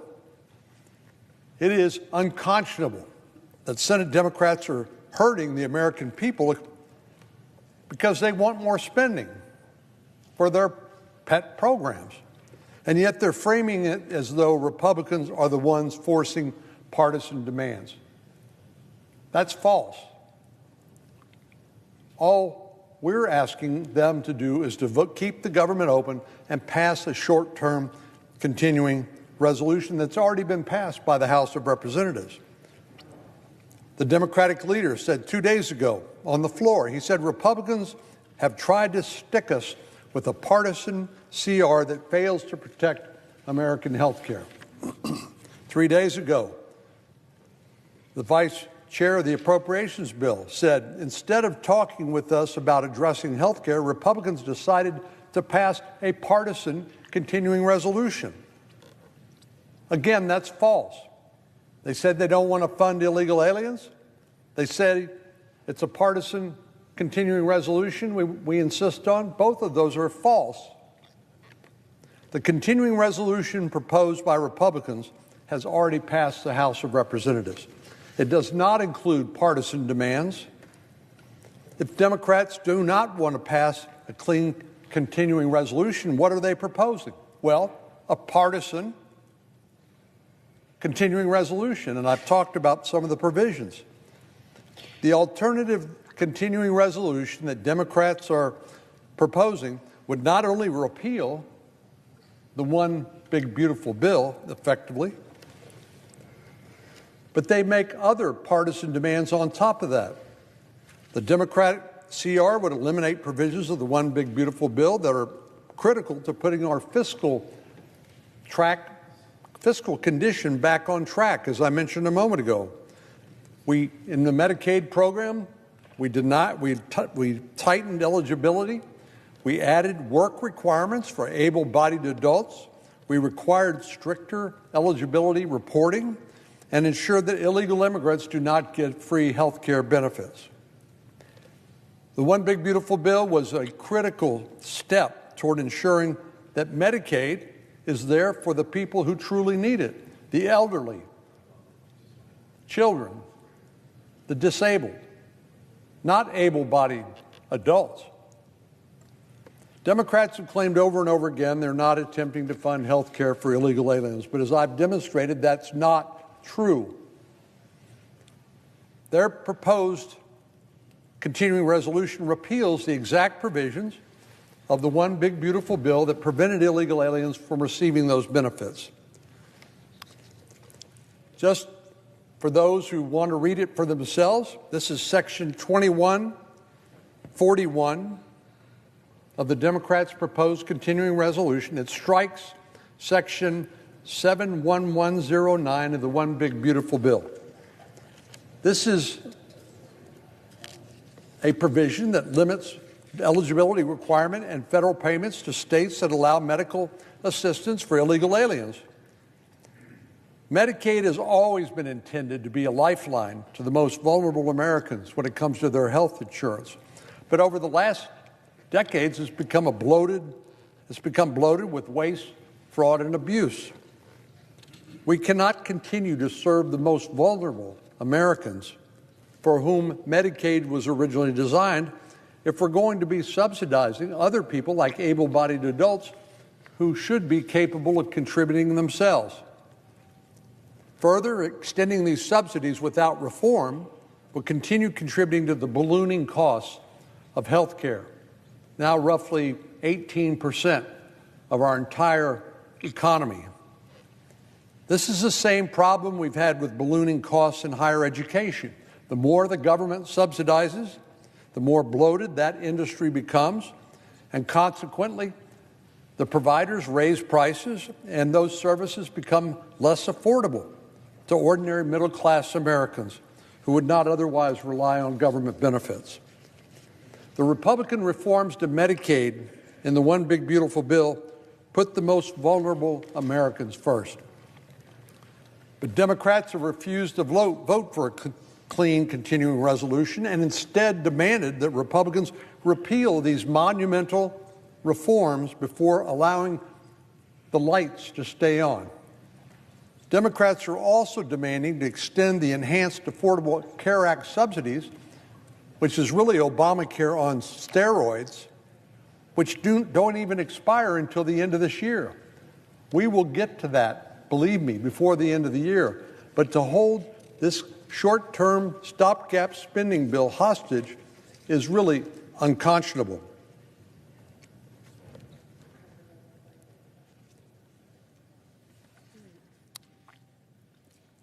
To anyone who says that Republicans are proposing a partisan continuing resolution while Democrats are doing everything they can to keep the government open, I hope I've made it clear that the reality is just the opposite. Republicans do not want to shut down. Shutdowns don't benefit anybody. And the same problem that caused the government to shut down is there staring you in the face when government is reopened. I think we've learned that from hard experience. A poison pill packed continuing resolution is simply not the solution. So I hope we can get 5 more Democrats to join 3 other Democrats who've already voted to keep the government open to vote this afternoon in just a few minutes and reopen the government for the benefit of all Americans. Yield the floor.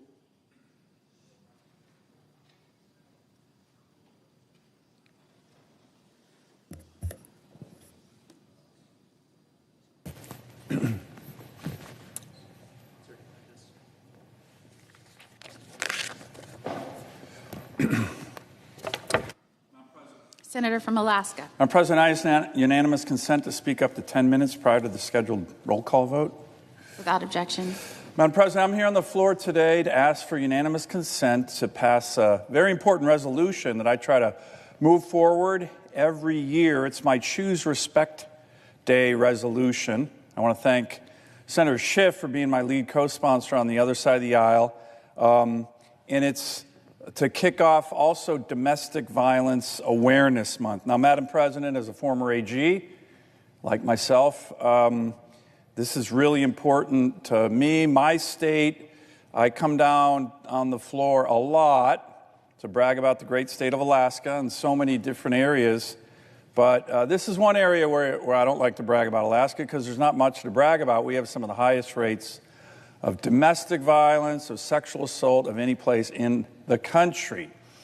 Really bad. So when I was Attorney General a number of years ago, the governor and I launched this big initiative called the Choose Respect Initiative. We changed the laws. We made perpetrators really pay if they were going to commit these heinous crimes in Alaska. We got funding for lawyers and resources. We got different services, and we had ads all over TV in Alaska about choosing respect. Real Alaska men choose respect.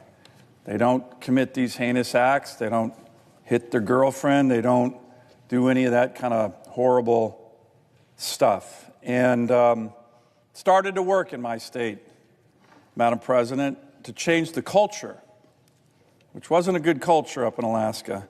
We're still doing that, so when I came to the Senate, I really wanted to continue this work. Really important work. It's been bipartisan to try to change the culture in our country. We have very, very high rates, too high rates of domestic violence and sexual assault in many places in America. And we should all be focused on making sure the next generation of young men don't do that. So one of the ways in which we've done that, Madam President, is my POWER Act, which has been to get pro bono legal services for domestic violence survivors and victims. This is an innovative idea that we started in Alaska, brought here to the Senate. The POWER Act now has had over 61,000 attorneys across America provide pro bono legal assistance to survivors. 61,000. That was from a bill here we had on the Senate floor. These are the kind of things we can do in the Senate, in the Congress, to address this very significant challenge in my state, but across the country. So this resolution, Madam President, builds on what we're doing across the board on many of the different Choose Respect initiatives that I've brought to the Congress in a bipartisan way over the years. It calls upon all of us to mark Choose Respect Day by teaching our youth about healthy relationships, supporting survivors, honoring those we've lost, and recommitting ourselves to the fundamental truth that every person deserves to live in freedom from violence and fear. The call to choose respect is simple but powerful. If we live by it, not just on October 1st, as the resolution calls for, we can break the cycle of abuse, strengthen families, and build a safer, more respectful country. And I think at this point, right now in our nation's history, we could all use that. So I urge my colleagues to join me in passing this resolution. Together, let's honor survivors, remember victims, and choose respect in all we do. Madam President, as if in legislative session and notwithstanding Rule 22, I ask unanimous consent that the Senate proceed to the consideration of Senate Res 431, which is at the desk. The clerk will report. Senate Resolution 431, supporting the goals and objectives of Choose Respect Day. Without objection, the Senate will proceed to the measure. I ask unanimous consent that the resolution be agreed to, the preamble be agreed to, and that the motions to reconsider be considered made and laid upon the table with no intervening action or debate. Is there objection? Without objection. Thank you, Madam President. Madam President, I ask that my next comments be listed in the congressional record in a different place from my previous comments. Without objection. Madam President, I'm very hopeful that my colleagues here will move forward on this bipartisan, clean, continuing resolution so we can get our government open again. I do want to just explain to the American people and maybe some of our friends in the media a little dirty secret that's going on down here on the Senate floor. A lot of my Democratic colleagues are getting frustrated. Not with us. Not with us. We've had 3 already cross over and vote with us. There's a lot more who want to do it, Madam President. They're frustrated because they know we got to reopen the government. They know this is the way to do it. A simple, bipartisan, clean, continuing resolution. We've been doing this all the time here in the Senate. We've done it over 10 times during the Biden administration on the Republican side, but there's frustration. And I'll give you my sense of why there's frustration on the Democratic side, Madam President.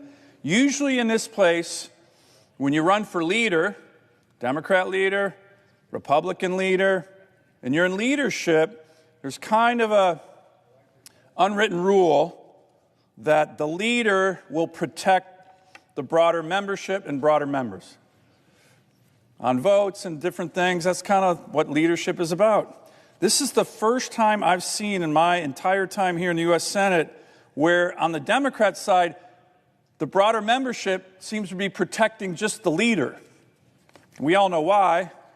He's worried about his left flank, worried about getting primaried, so that my colleagues on the other side of the aisle are getting frustrated.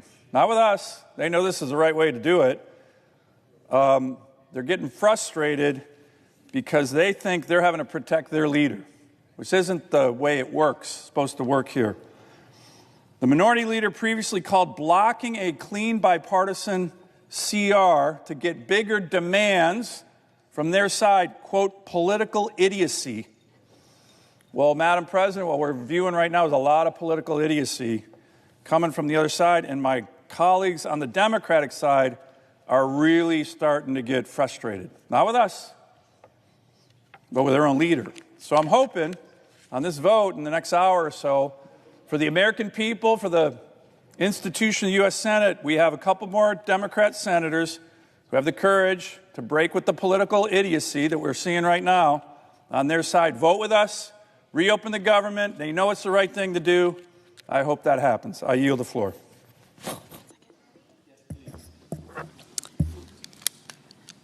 Under the previous order, all post-cloture time has expired. The question occurs on adoption of the resolution. Is there a sufficient second? There appears to be. The clerk will call the roll. Ms. Alsobrooks, Ms. Baldwin, Mr. Banks, Mr. Barrasso, Mr. Bennett, Mrs. Blackburn.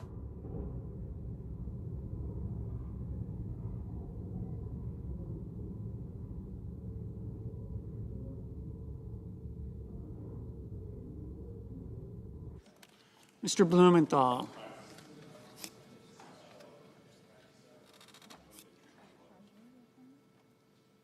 Ms. Blunt-Rochester. Mr. Booker. Mr. Bozeman. Mrs. Britt. Mr. Budd. Ms. Cantwell. Mrs. Capito. Mr. Cassidy. Ms. Collins. Mr. Coons. Mr. Cornyn. That's okay. That's okay. We'll take care of it.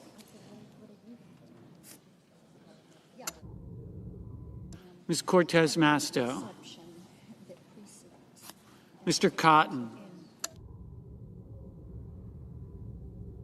Mr. Kramer, Mr. Crapo, Mr. Cruz, Mr. Curtis, Mr. Daines, Sure, happy to.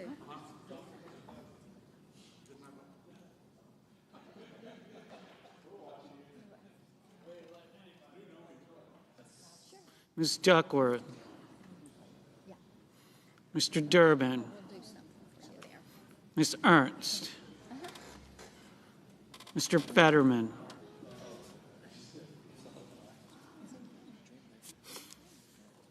Mrs. Fisher,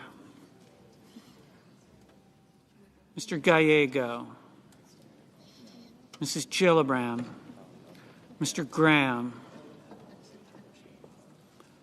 Mr. Grassley,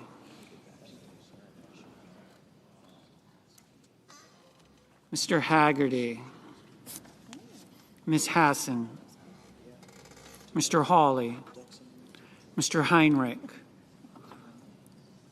Mr. Hickenlooper, Ms. Hirono, Mr. Hoven, Mr. Husted, Mrs. Hyde-Smith, Mr. Johnson, Mr. Justice, Mr. Kane, Mr. Kelly,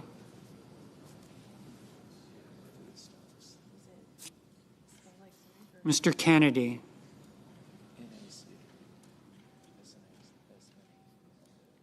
Mr. Kim,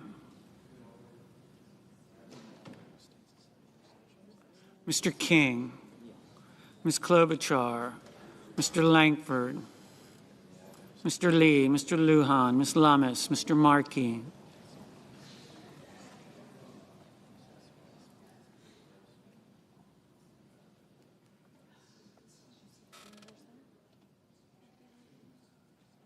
Mr. Marshall, Mr. McConnell, Mr. McCormick, Mr. Merkley, Mrs. Moody, Mr. Moran, Mr. Moreno, Mr. Mullen, Ms. Murkowski, Mr. Murphy, Mrs. Murray, Mr. Ossoff, Mr. Padilla, Mr. Paul, Mr. Peters, Mr. Reed, Mr. Ricketts, Mr. Risch, Ms. Rosen, Mr. Rounds, Mr. Sanders, Mr. Schatz, Mr. Schiff, Mr. Schmidt, Mr. Schumer, Mr. Scott of Florida, Mr. Scott of South Carolina, Mrs. Shaheen, Mr. Sheehy, Ms. Slotkin, Ms. Smith, Mr. Sullivan, Mr. Thune, Mr. Tillis, Mr. Tuberville, Mr. Van Hollen, Mr. Warner, Mr. Warnock, Ms. Warren, Mr. Welch, Mr. Whitehouse, Mr. Wicker, Mr. Wyden, Mr. Young.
Senators voting in the affirmative: Blackburn, Capito, Cotton, Kramer, Curtis, Daines, Fisher, Hyde-Smith, Kennedy, Langford, Marshall, McCormick, Moody, Ricketts, Scott of Florida, Sullivan, Thune, Tillis, Young. Senators voting in the negative: Lujan, Shaheen. Mr. Rounds, aye. Mr. Graham, aye. Mr. Johnson, aye.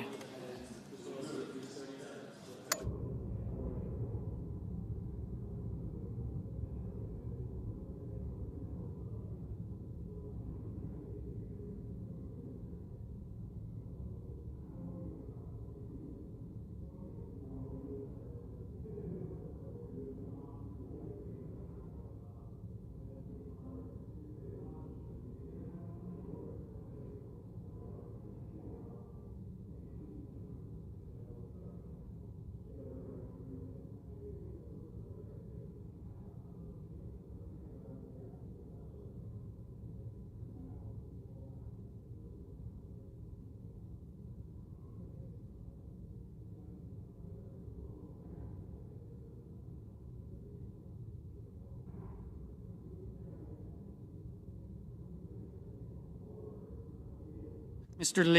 Lee, aye.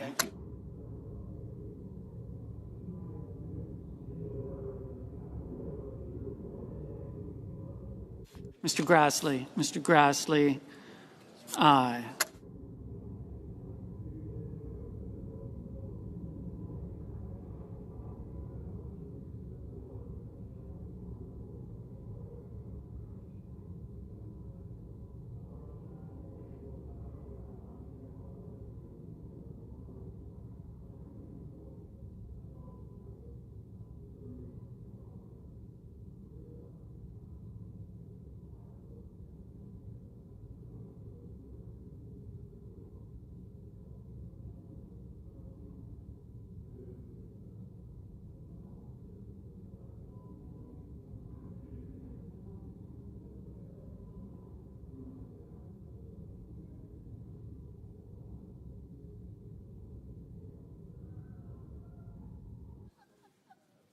Ms.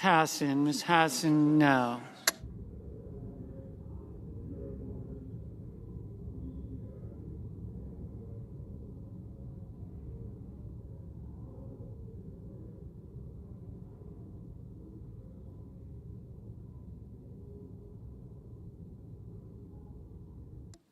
Mr. Risch, aye.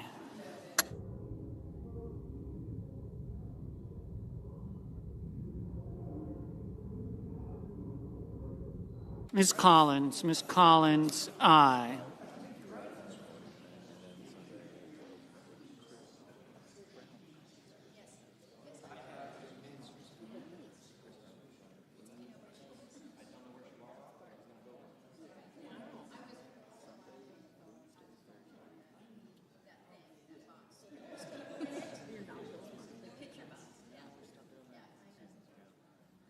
Ms. Murkowski, aye. Ms. Lummis, aye.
Ms. Smith, no.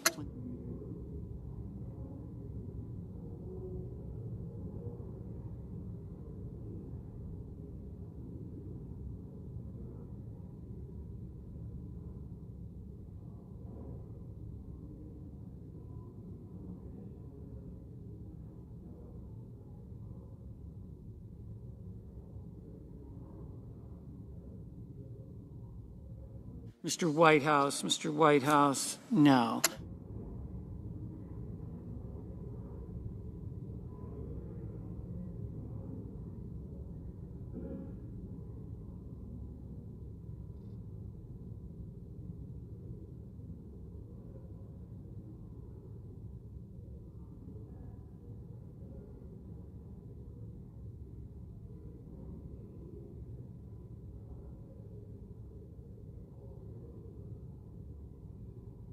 Mr. Peters, no. Mr. Reed, no. Ms. Rosen, no. Mr. Heinrich, no.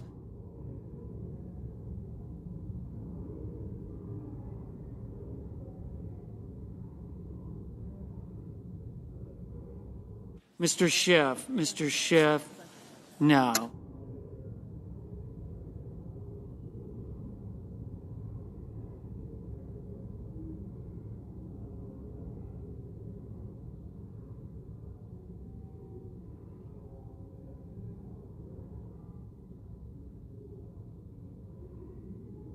Mr.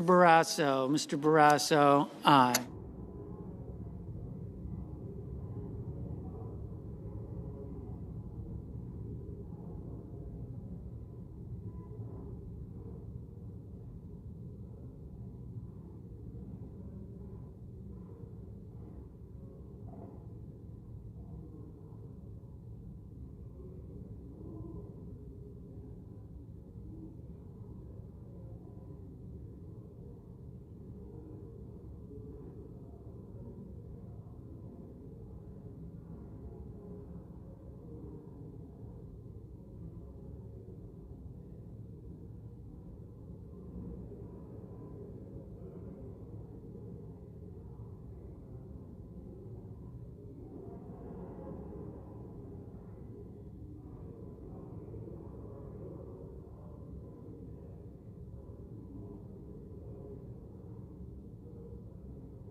Mr. Moreno, aye.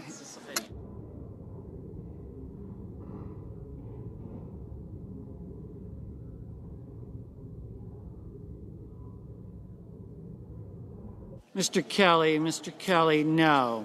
Ms. Cortez Masto, no. Mr. Welch, no. Ms. Blunt Rochester, no. Mr. Bennett, no.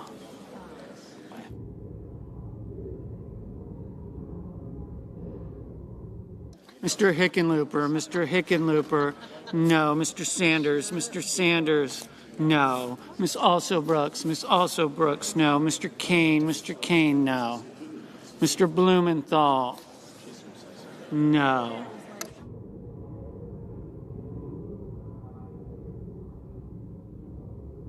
Mr. Sheehy, aye.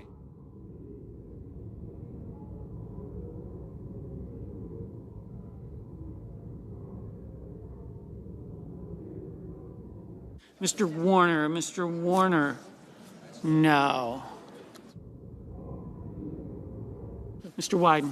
Mr. Wyden, no. Miss Warren, no. Mr. Markey, no. Mr. Cassidy, aye. Mr. Paul, aye. Mr. Durbin, no. Ms. Slotkin, no. Mr. Tuberville. Aye.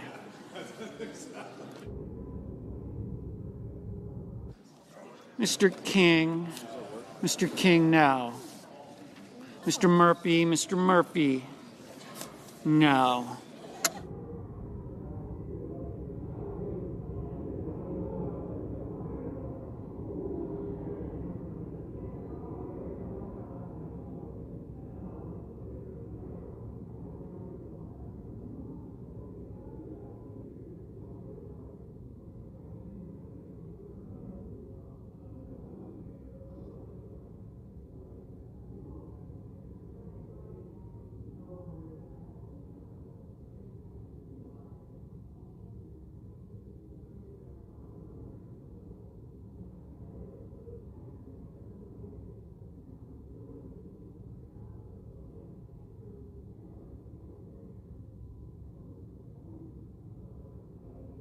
Mr. Van Hollen. Mr. Van Hollen, no. Ms. Baldwin. Ms. Baldwin, no. Ms. Duckworth. Ms. Duckworth, no.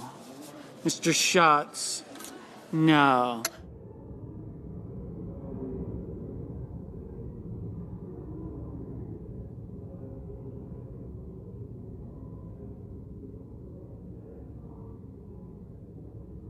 Ms. Hirono, no.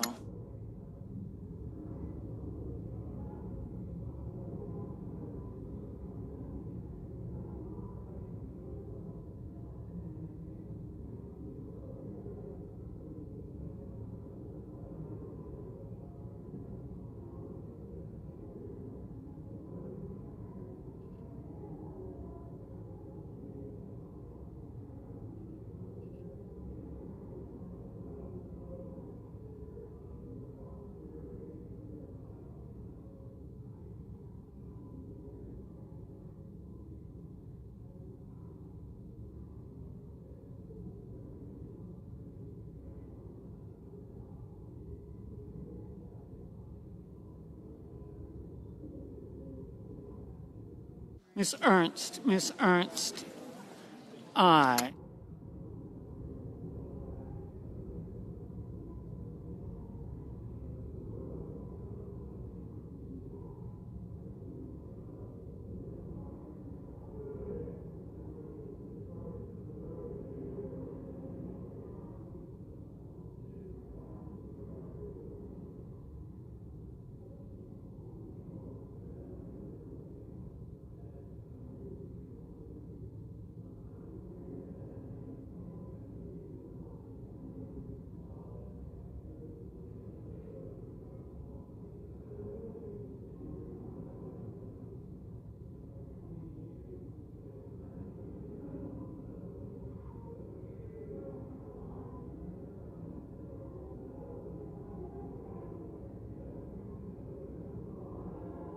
Mr. Gallego. Mr. Gallego, no.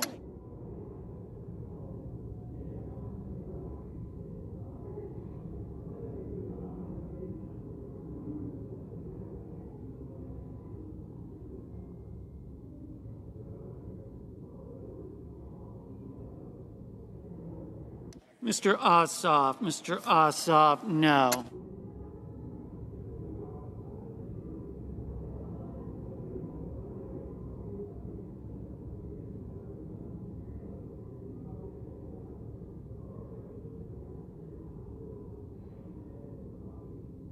Mr. Bozeman. Mr. Bozeman, aye.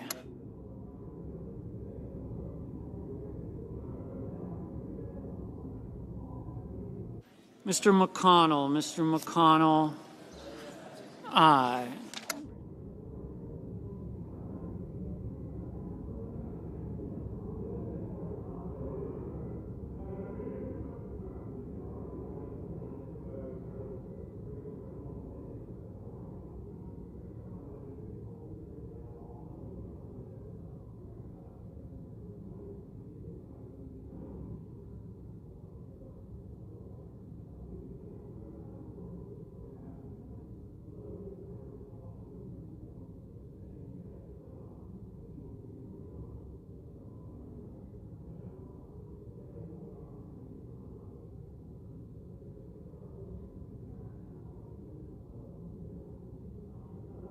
Ms. Cantwell, no.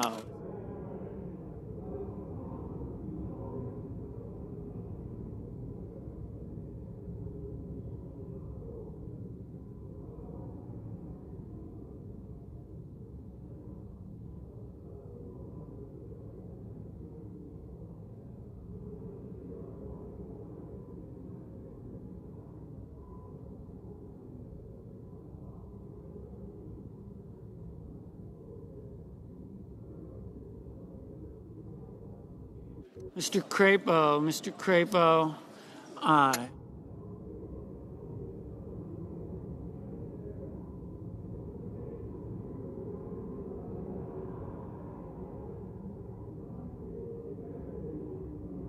Mr. Warnock,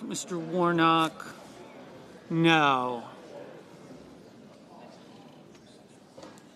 Mr. Markley, no. Mr.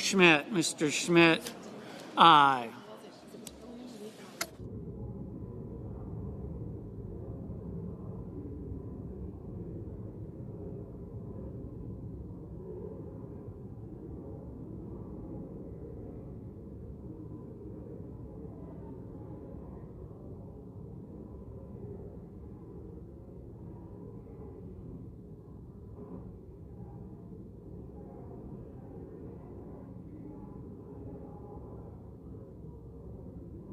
Mr. Padilla, no. Mr. Hawley, aye.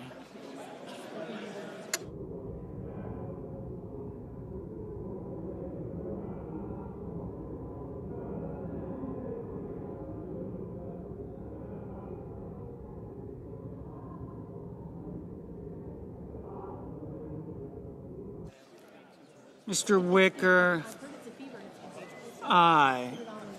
Mr. Booker, no. Mr. Kim, no.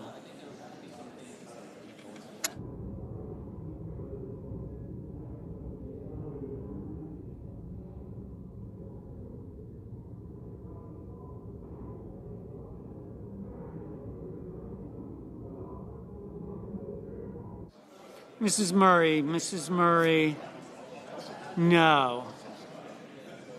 Mr. Mullen, aye.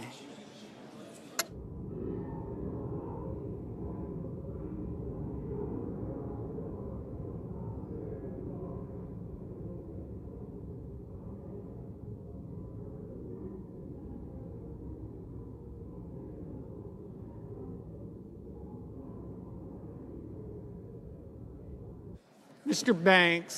Banks, aye.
Ms. Klobuchar, no.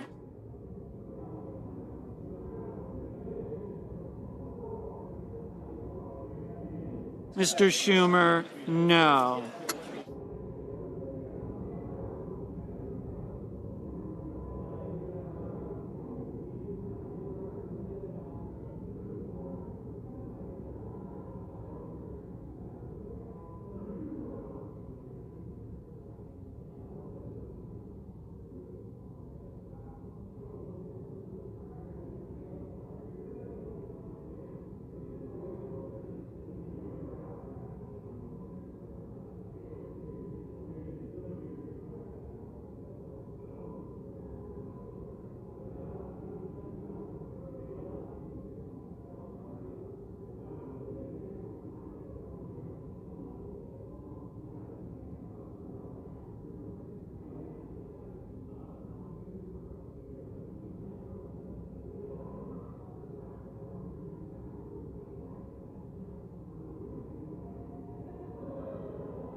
Mr. Fetterman, no.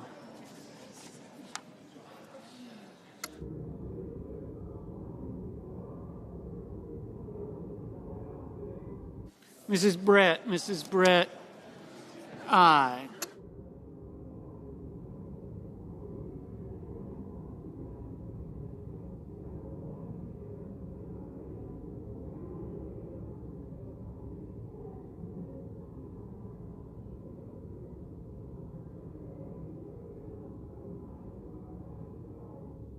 Mr. Husted, aye.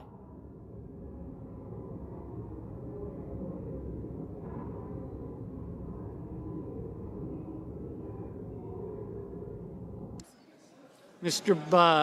Budd, aye.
Mr. Justice, aye.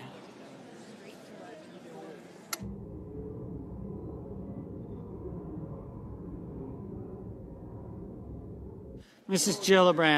Gillibrand, no.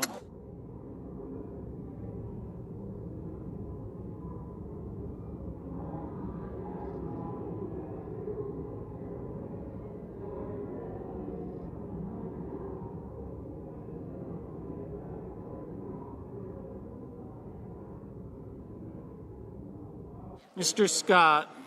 Scott of South Carolina, aye. Mr. Cornyn, aye.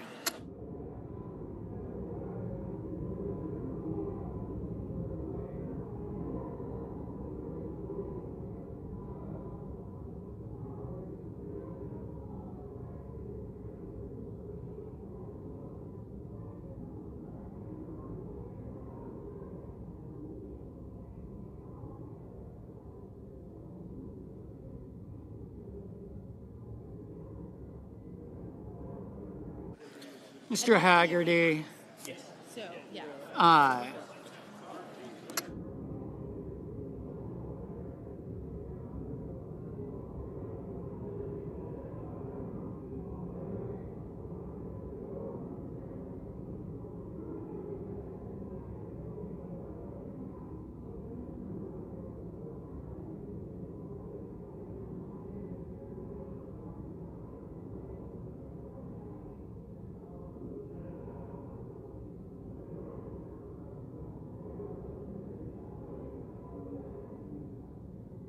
Mr. Hoeven, aye.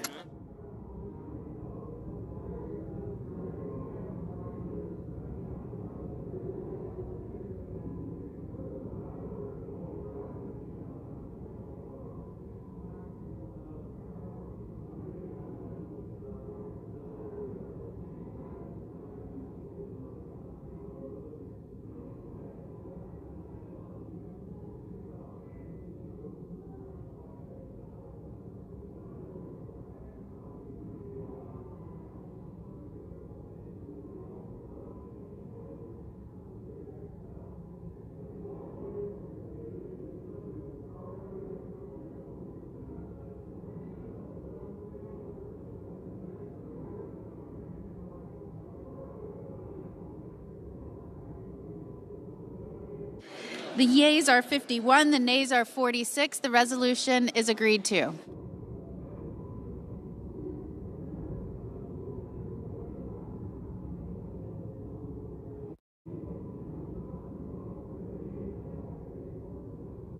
Madam President, Democratic Leader. I move to proceed to The Senate will be in order. Thank you, Madam President.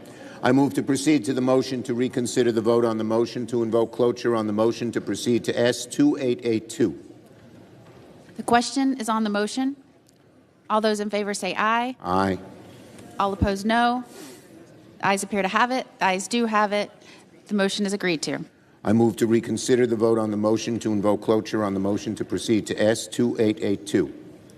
The question is on the motion. All those in favor say aye. Aye. All opposed, no. The ayes appear to have it. The ayes do have it. The motion is agreed to. Yield the floor. No. The clerk will report the motion to invoke cloture. Cloture motion. We, the undersigned senators, in accordance with the provisions of Rule 22 of the Standing Rules of the Senate, do hereby move to bring to a close debate on the motion to proceed to calendar number 167, S-2882, a bill making continuing appropriations for the fiscal year ending September 30th, 2026, and for other purposes, signed by 17 senators.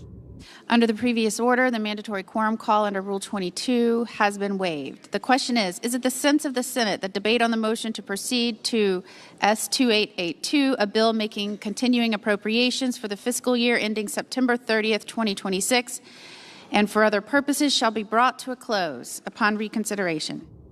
Yeas and nays are mandatory under the rule. The clerk will call the roll. Ms. Also Brooks, Ms. Baldwin.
Mr. Banks, Mr. Barrasso, Mr. Bennett, Mrs. Blackburn,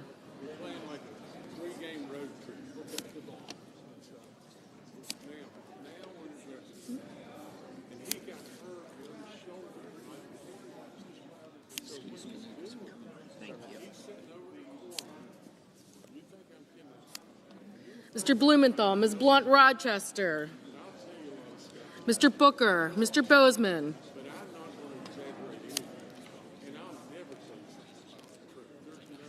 Mrs. Britt, Mr. Budd, Ms. Cantwell, Mrs. Capito, Mr. Cassidy, Ms. Collins,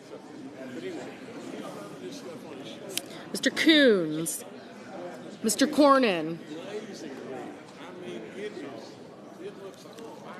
Ms. Cortez Masto, Mr. Cotton, Mr. Kramer, Mr. Crapo, Mr. Cruz, Mr. Curtis, Mr. Daines, Ms. Duckworth, Mr. Durbin, Ms. Ernst, Mr. Fetterman, Mrs. Fisher, Mr. Gallego, Mrs. Gillibrand, Mr. Graham, Mr. Grassley, Mr. Haggerty,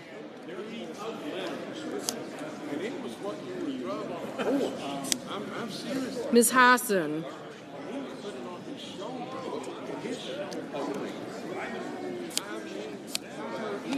Mr. Hawley, Mr. Heinrich, Mr. Hickenlooper.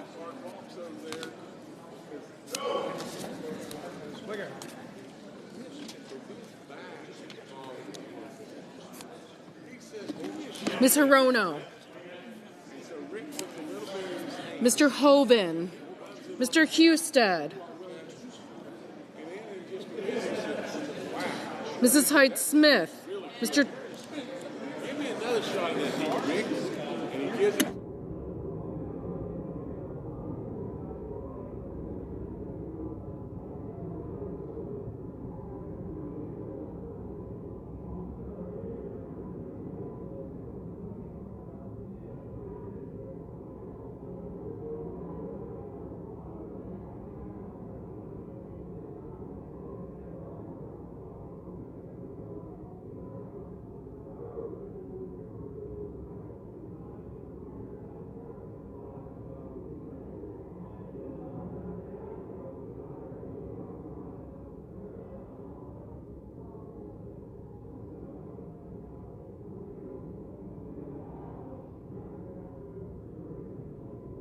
Mr. Johnson, Mr. Justice, Mr. Kane, Mr. Kelly, Mr. Kennedy, Mr. Kim, Mr. King, Ms. Klobuchar, Mr. Langford, Mr. Lee, Mr. Lujan,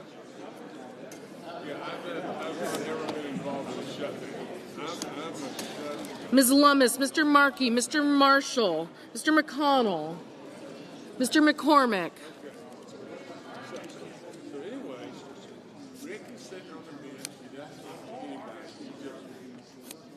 Mr. Merkley, Mrs. Moody,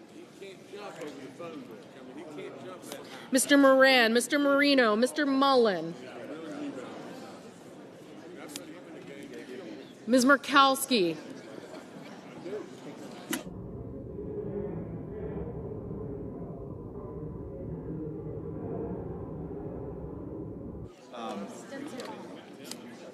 Mr. Murphy, Mrs. Murray, Mr. Ossoff, Mr. Padilla, Mr. Paul, Mr. Peters, Mr. Reed, Mr. Ricketts,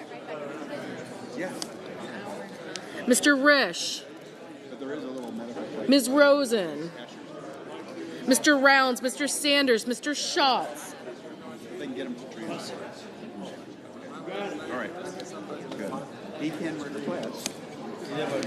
Mr. Sanders, Mr. Schatz, Mr. Schiff, Mr. Schmidt,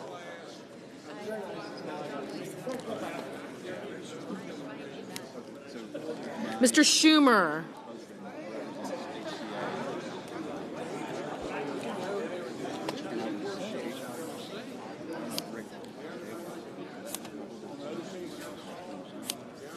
Mr. Scott of Florida, Mr. Scott of South Carolina, Mrs. Shaheen, Mr. Sheehy, Ms. Lotkin, Ms. Smith, Mr. Sullivan, Mr. Thune, Mr. Tillis, Mr. Tuberville, Mr. Van Hollen, Mr. Warner, Mr. Warnock, Ms. Warren, Mr. Welch, Mr. Whitehouse,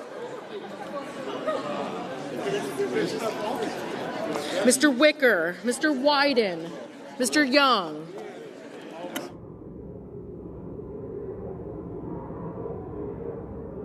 Senators voting in the affirmative: Baldwin, Bennett, Blount-Rochester, Booker, Cantwell, Cortez Masto, Duckworth, Durbin, Fetterman, Gallego, Gillibrand, Hassan, Heinrich, Hickenlooper, King, Markey, Merkley, Murphy, Murray, Ossoff, Padilla, Peters, Reed, Sanders, Schatz, Schiff, Schumer, Slotkin, Smith, Van Hollen, Warner, Warnock, Warren, Welch, and Wyden.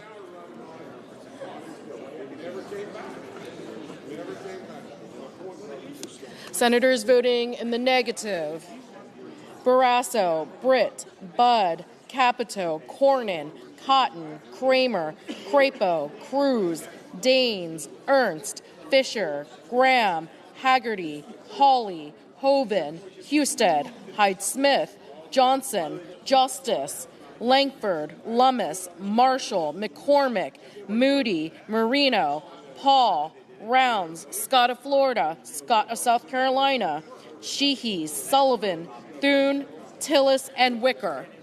Mr. Whitehouse, aye.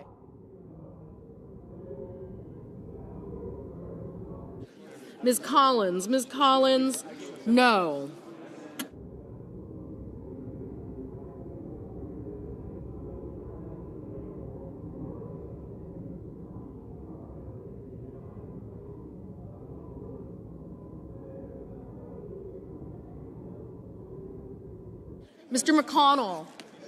Mr. McConnell, no.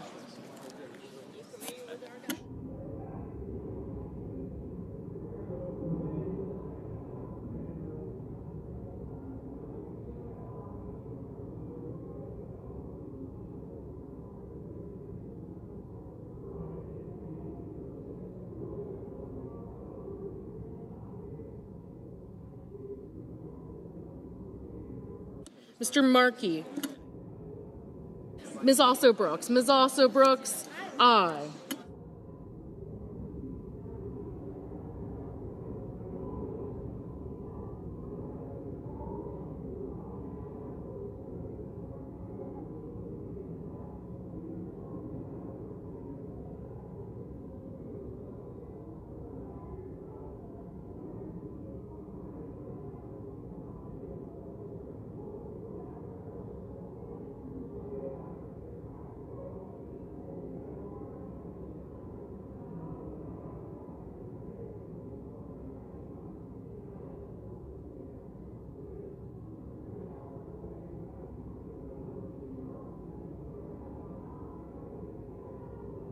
Mr.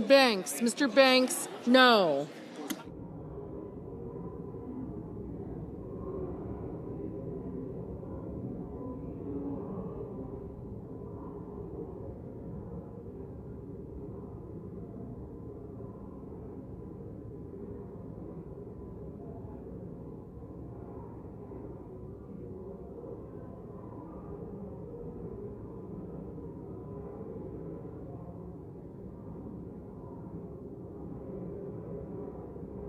Mrs. Blackburn, no. Mr. Tuberville, no.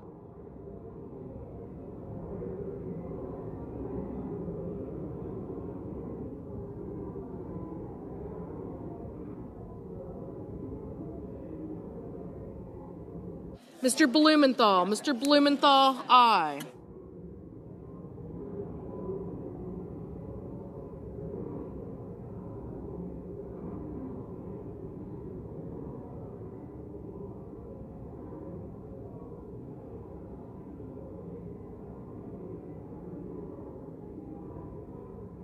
Mr. Kim, aye.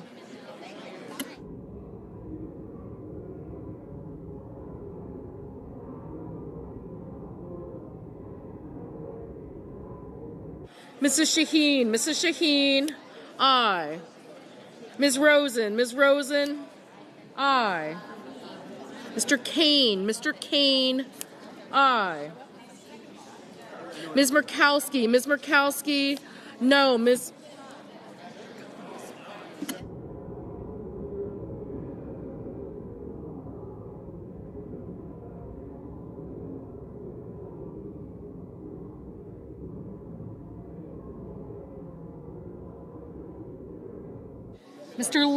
Mr. Lee, no.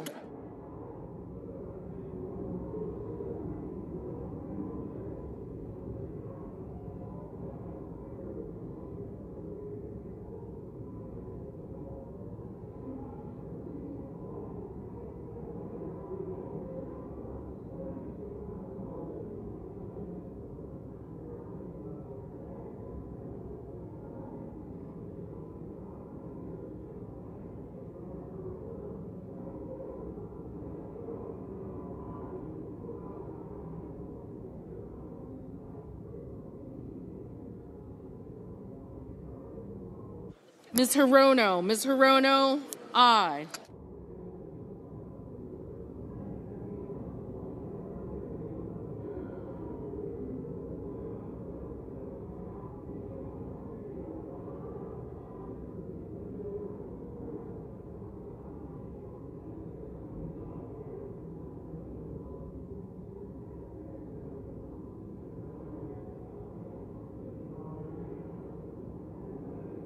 Mr. Lujan, aye. Mr. Curtis, no.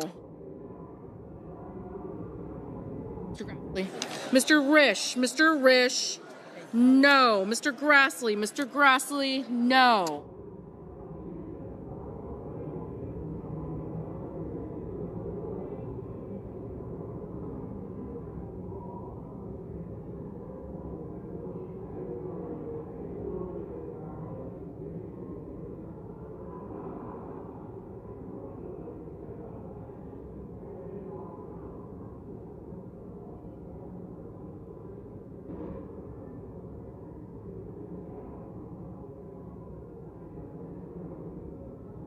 Ms.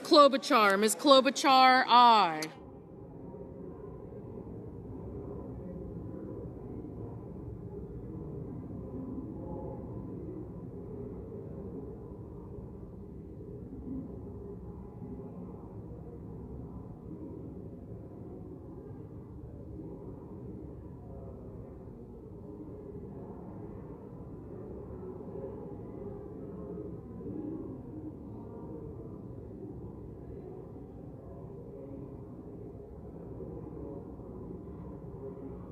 Mr. Young, no.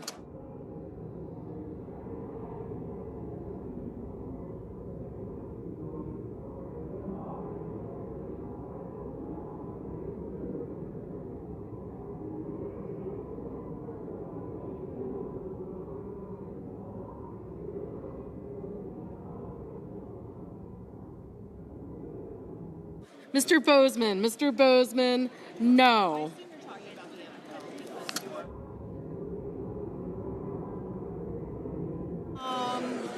Mr. Ricketts, no.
Mr. Schmidt, no.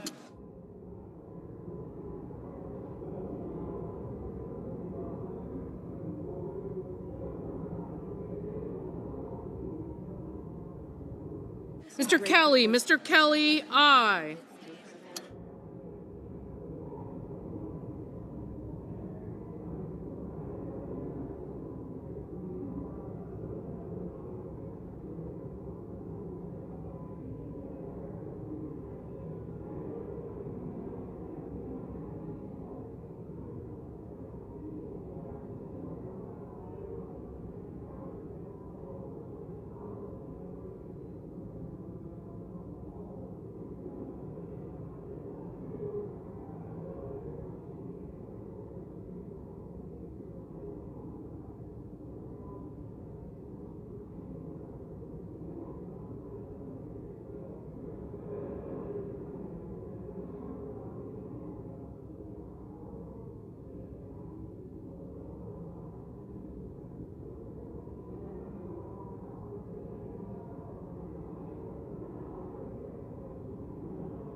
Mr. Mullen, no.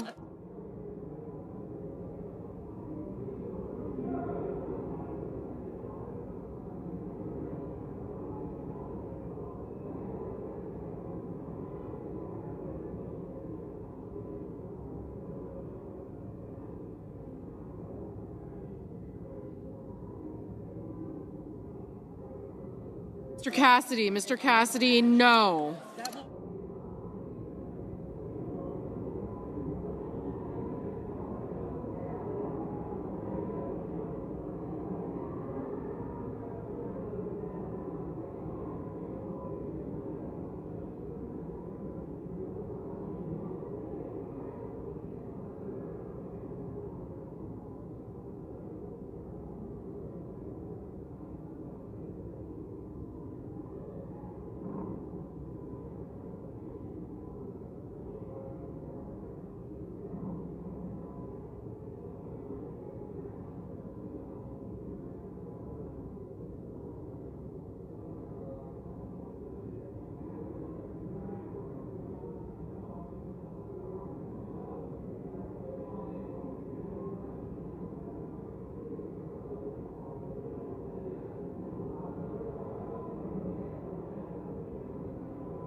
Mr. Kennedy, no.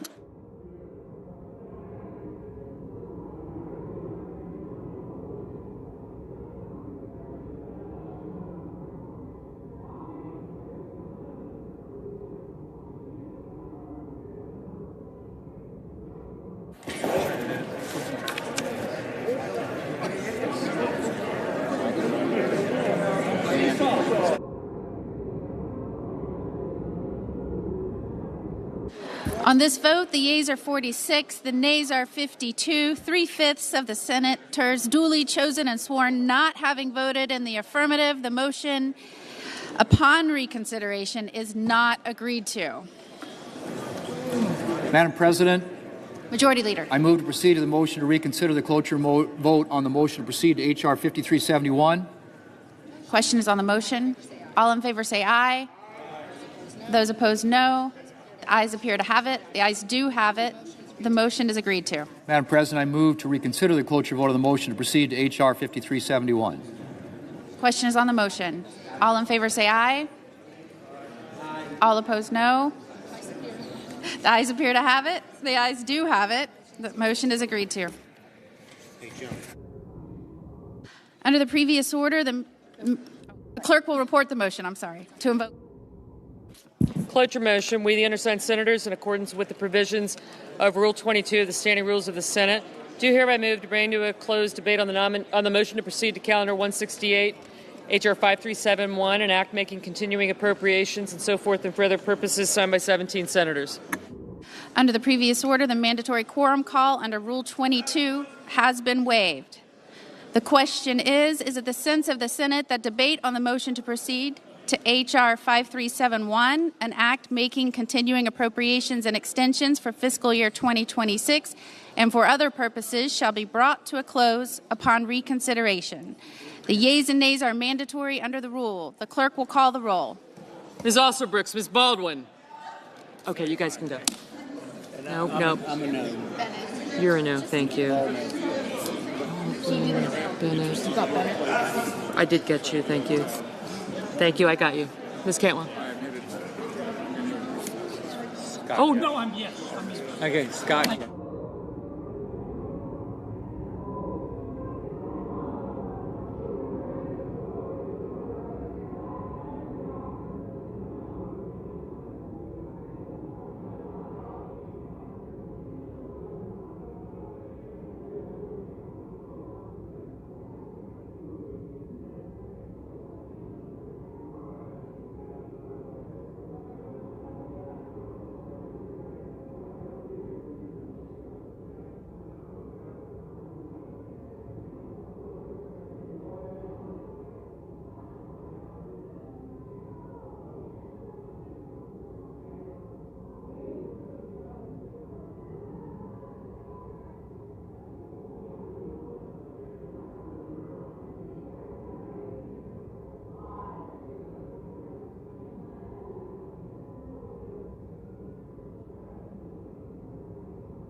You got Bennett, right? Yes. Okay, cool. Thank you. Mr. Banks. Mr. Barrasso. Blumenthal.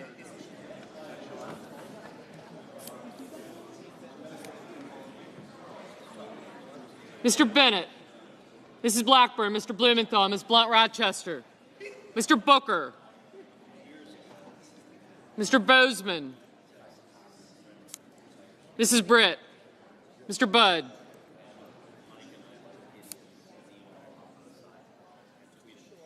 Ms. Cantwell, Mrs. Capito, Mr. Cassidy, Ms. Collins, Mr. Coons. Mr. Cornyn, Ms. Cortez Masto.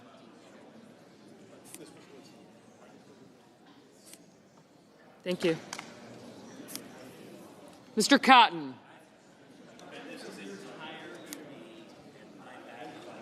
Mr. Kramer, Mr. Crapo.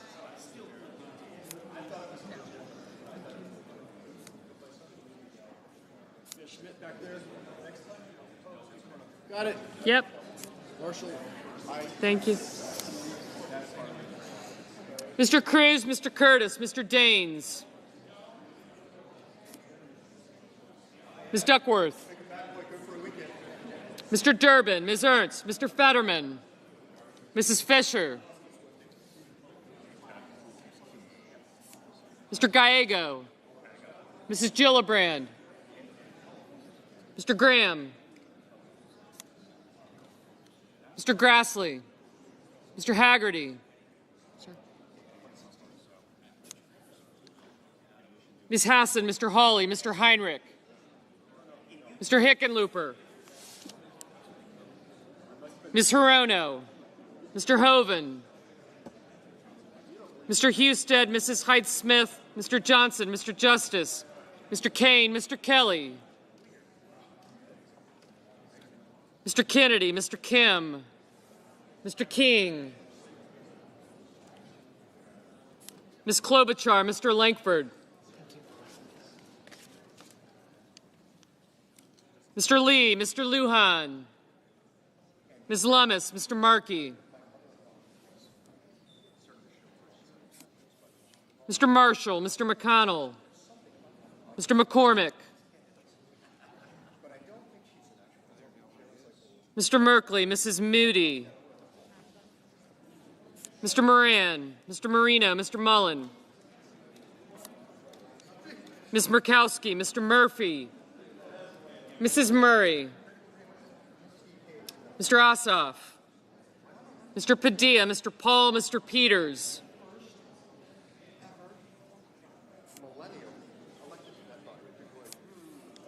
Mr. Reed.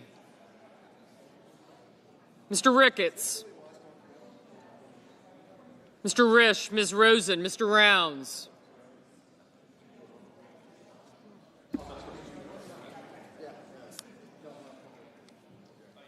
Mr. Sanders.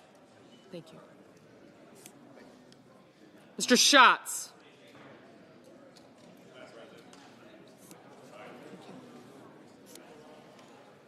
Mr. Schiff, Mr. Schmidt, Mr. Schumer, Mr. Scott of Florida, Mr. Scott of South Carolina, Mrs. Shaheen, Mr. Sheehy, Ms. Slotkin, Ms. Smith, Mr. Sullivan, Mr. Thune, Mr. Tillis, Mr. Tuberville, Mr. Van Hollen, Mr. Warner, Mr. Warnock, Ms. Warren, Mr. Welch, Mr. Whitehouse, Mr. Wicker, Mr. Wyden, Mr. Young.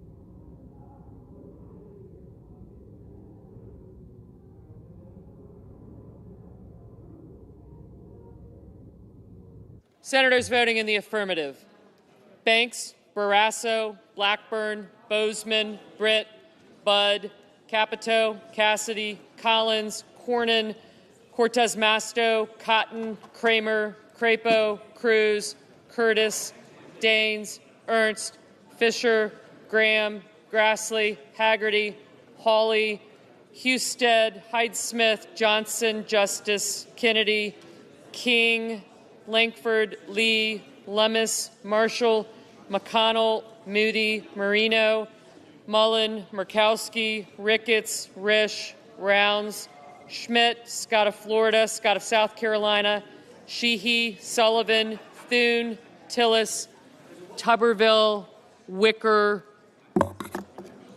and Young.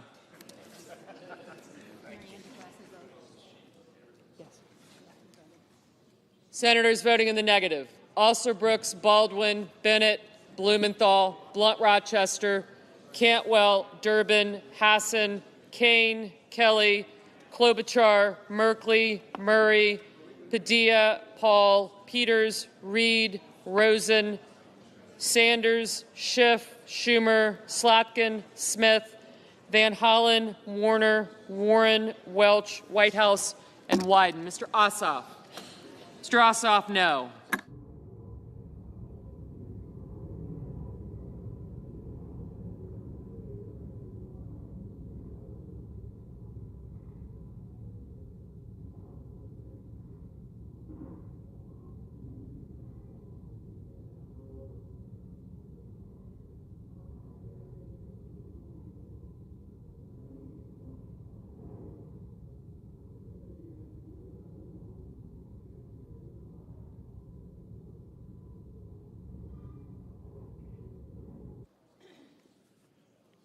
Mr. Markey, no.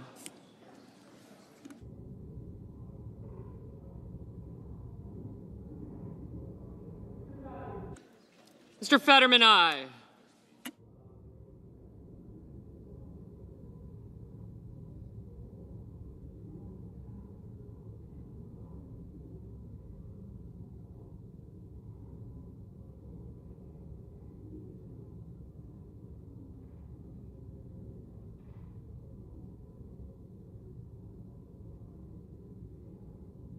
Mr. Hoeven, aye.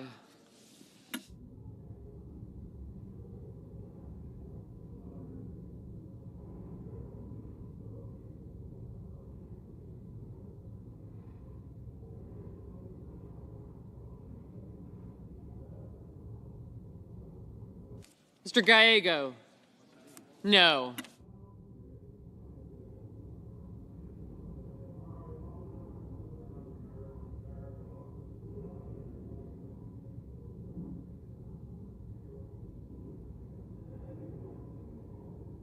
Mr. Hickenlooper?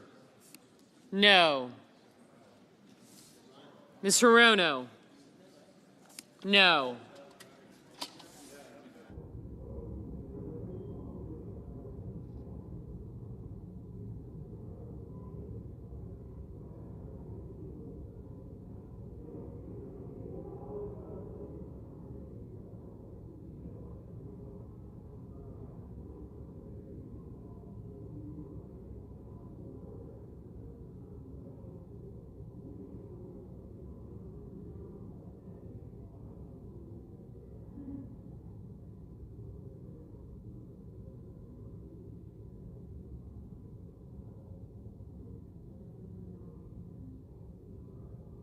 Mr. Kim?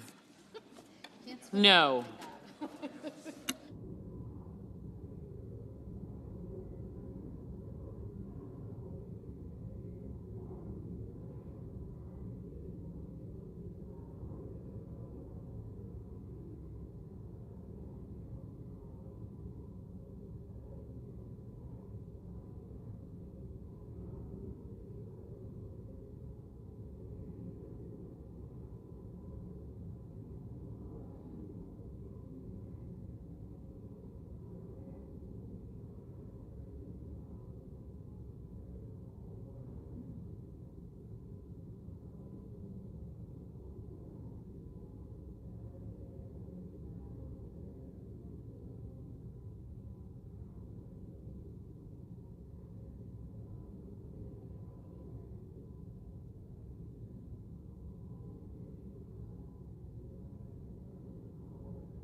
Mrs. Gillibrand? No. I didn't mean. That's all right. Mr. Warnock? No.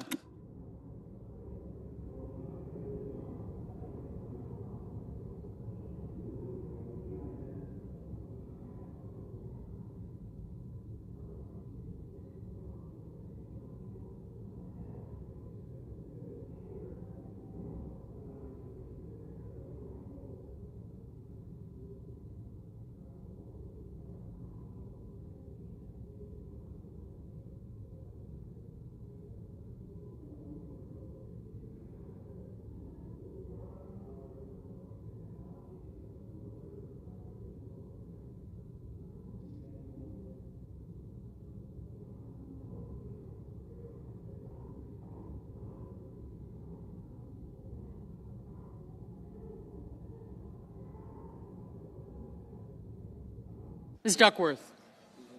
No. Mr. Lujan? No.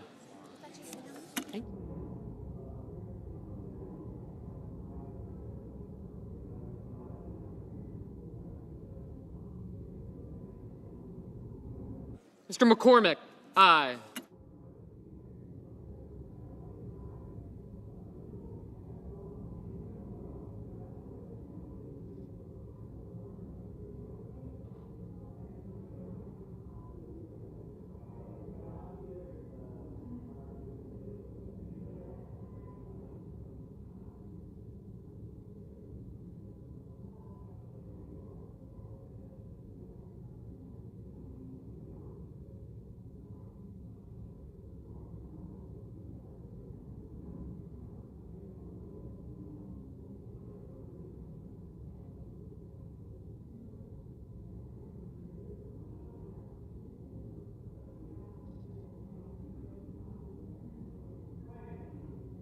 Mr. Heinrich, no.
Mr. Murphy, no.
Mr. Booker, no. Mr. Schatz, no.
Mrs. Shaheen? No.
On this vote, the yeas are 54 and the nays are 44. 3/5 of the Senate duly chosen and sworn not having voted in the affirmative. The motion upon reconsideration is not agreed to. Mr. President. Majority Leader. Mr. President, I ask unanimous consent that the Senate resume legislative session, be in a period of morning business, with senators permitted to speak therein for up to 10 minutes each. Without objection. Okay. Mr. President. The Democratic Leader. I move to proceed to calendar number 167, S2882. The clerk will report. Motion to proceed to calendar number 167, S2882, a bill making appropriations for the fiscal year ending September 30, 2026, and for other purposes. I send the cloture motion to the desk. The clerk will report. Cloture motion. We, the undersigned senators, in accordance with the provisions of Rule 22 of the Standing Rules of the Senate, do hereby move to bring to a closed debate on the motion to proceed to calendar 167, S2882, a bill making continuing appropriations for the fiscal year ending September 30, 2026, and for other purposes, signed by 17 senators as follows. I ask consent the reading of the names be waived. Without objection. I withdraw my motion to proceed. The senator has that right. The motion is withdrawn. Yield the floor. Mr. President. Majority Leader. Mr. President, I move to proceed to calendar number 168, H.R. 5371. Clerk will report. Motion to proceed to calendar 168, H.R. 5371, an act making appropriations and extensions for fiscal year 2026 and for other purposes. Mr. President, I send a cloture motion to the desk. The clerk will report the cloture motion. Cloture motion. We, the undersigned senators, in accordance with the provisions of Rule 22 of the Standing Rules of the Senate, do hereby move to bring to a closed debate on the motion to proceed to calendar 168, H.R. 5371, an act making continuing appropriations and extensions for fiscal year 2026 and for other purposes, signed by 17 senators as follows. Mr. President, I ask consent to read and the names be waived. Without objection. And I move to proceed to executive session to consider the in-block nominations listed in SRS 412. The question is on the motion. All in favor say aye. Aye. Those opposed, no. The ayes appear to have it. The ayes do have it. The motion is agreed to. The clerk will report the nominations on block.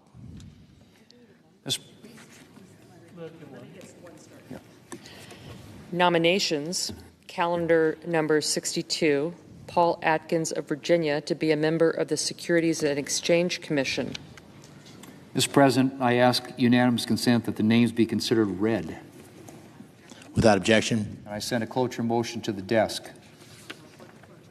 Clerk will report the cloture motion.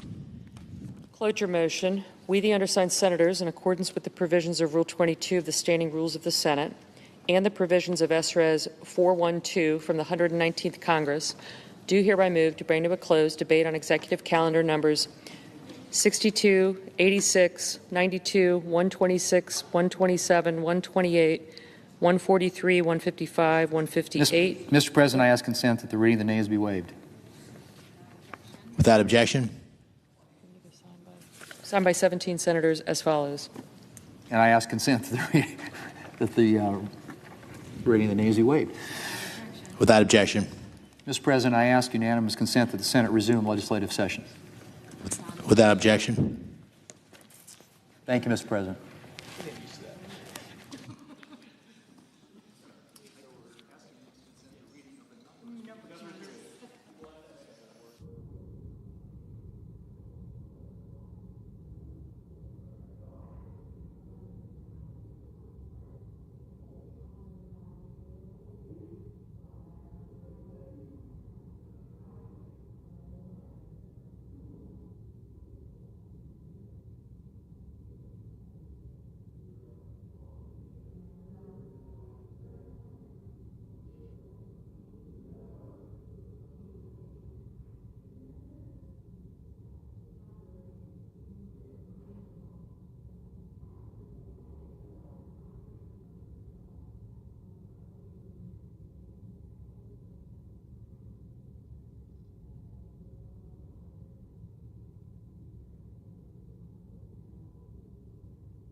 Senator from Missouri. Thank you, Mr. President. I ask for unanimous consent that the Senate proceed to the immediate consideration of the following bills in block: calendar number 77 S180, calendar number 79 S419, calendar number 80 S539, calendar 82 S1316, and calendar 83 S1563. Further, that the committee reported substitute amended to Senate Bill 1563 be agreed to, and the committee reported amendment for S1316 be agreed to, that the committee reported substitute amendment for S539 be withdrawn, and the Corden substitute amendment at the desk to S539 be agreed to. Finally, that the bills as amended, if amended, be considered read a third time, passed in block, and that the motions to reconsider be considered made, laid upon the table, all in block. Mr. President, I rise to request unanimous consent here on the bills that were just mentioned to call up and pass this year's Police Week bills. These are bipartisan bills. These are common sense. And most importantly, particularly in light of recent events, and you can turn on the television right now and see what I'm talking about, they would give this chamber the chance to demonstrate its commitment to the men and women who wear the badge and to the laws they serve to protect. This is not a time to mince words or blur lines. This is a time to speak clearly with full moral force. In cities across the country, our law enforcement officers are beset from below and above. From below on our streets, they face an emboldened criminal element and a resurgence of organized political violence. From above, in the halls of power, they face a political class which seems hell-bent on undermining and attacking them at every turn. We have watched this unfold for years now. The press has smeared and defamed our police officers, seeking to incite hatred and violence against them. Fringe academic ideas about defunding police and shuttering prisons have moved from the classroom to the courtroom to the legislature and then to codified laws. Riots, lawsuits, slashed budgets, malicious lies blared through the largest megaphones in our country. Time and time again, the system has sided with the criminal over the cop, the looter over the law. The result of this system could be seen in unprecedented waves of violence that ravaged our cities in the wake of the George Floyd riots in 2020.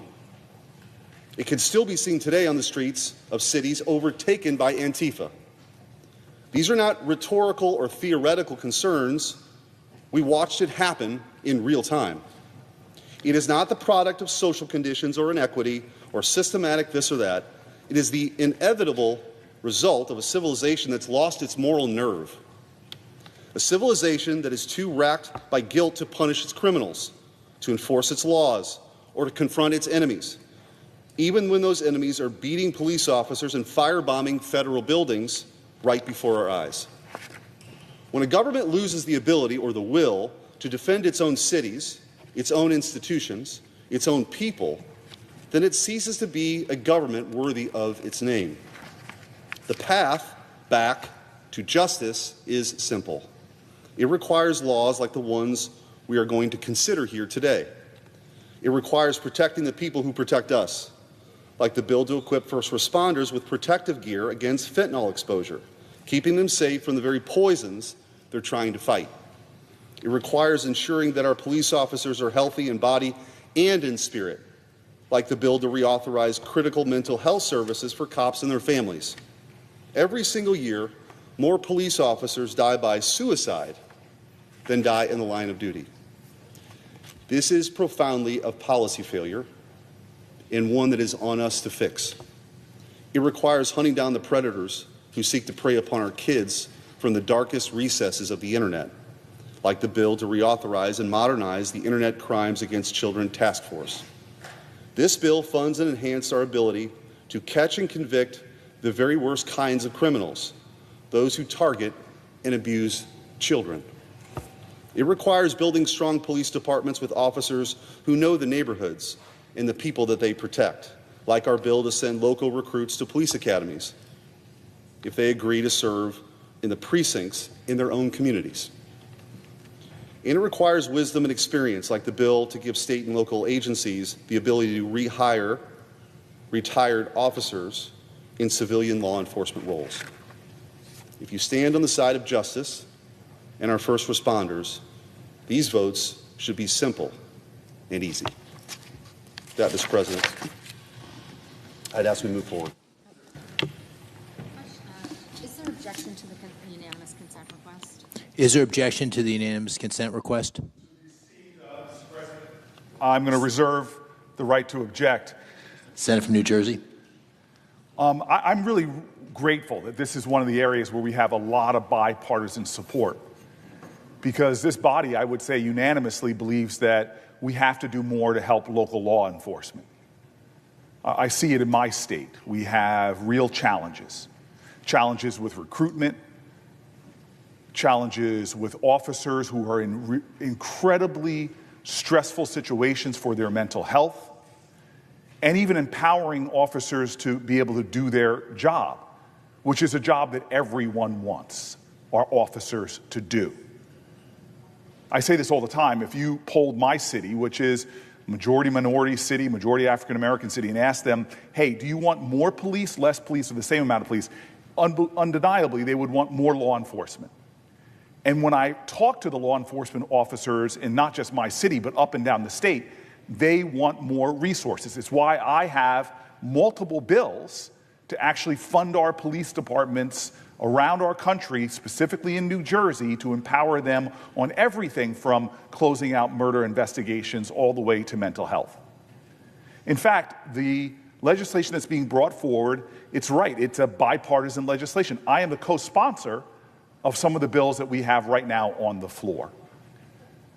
We should be united in this body, all 100 of us, to stand up for public safety and to fund our police, get them the resources and the equipment that they need to do their job. Unfortunately, that's not what's happening. President Trump, through an arbitrary executive order, has told this body that your intentions will not be followed. The legislation that is being proposed today, the president has already said, those DOJ grants will not go to certain states: Illinois, California, New York, New Jersey, that they are not eligible for these grant programs. That's not a bipartisan way of going about it. That's singling out certain states over other states. That's actually defunding the police departments in certain states for other states when you say these states that have gotten many of these grants in years past can no longer get them. None of us in this body should support that. All of us in this body should join together and say, when Congress passes a grant program, the President of the United States cannot arbitrarily decide which states receive those grants and which states don't. I feel a driving sense of urgency that we must support our police officers. They are facing greater and newer challenges in this country. I feel a deep urgency to support mental health issues in particular, because I lost one of my dear childhood friends who died by suicide in uniform. I want to make a simple adjustment to this legislation. Very simple. And what it would do is basically say that when this body has approved these grant programs, the president can't undermine the founder's intention that we hold the purse strings, that the president can't undermine that, and these grants have to go out as Congress intended them. That's all I'm asking from my colleague across the aisle. It's all I'm asking from this body, is that we together say we need to get resources for police officers in all of our country. We shouldn't be picking out some departments and not others. This is just simply making sure that this is a bipartisan effort to fund local police officers.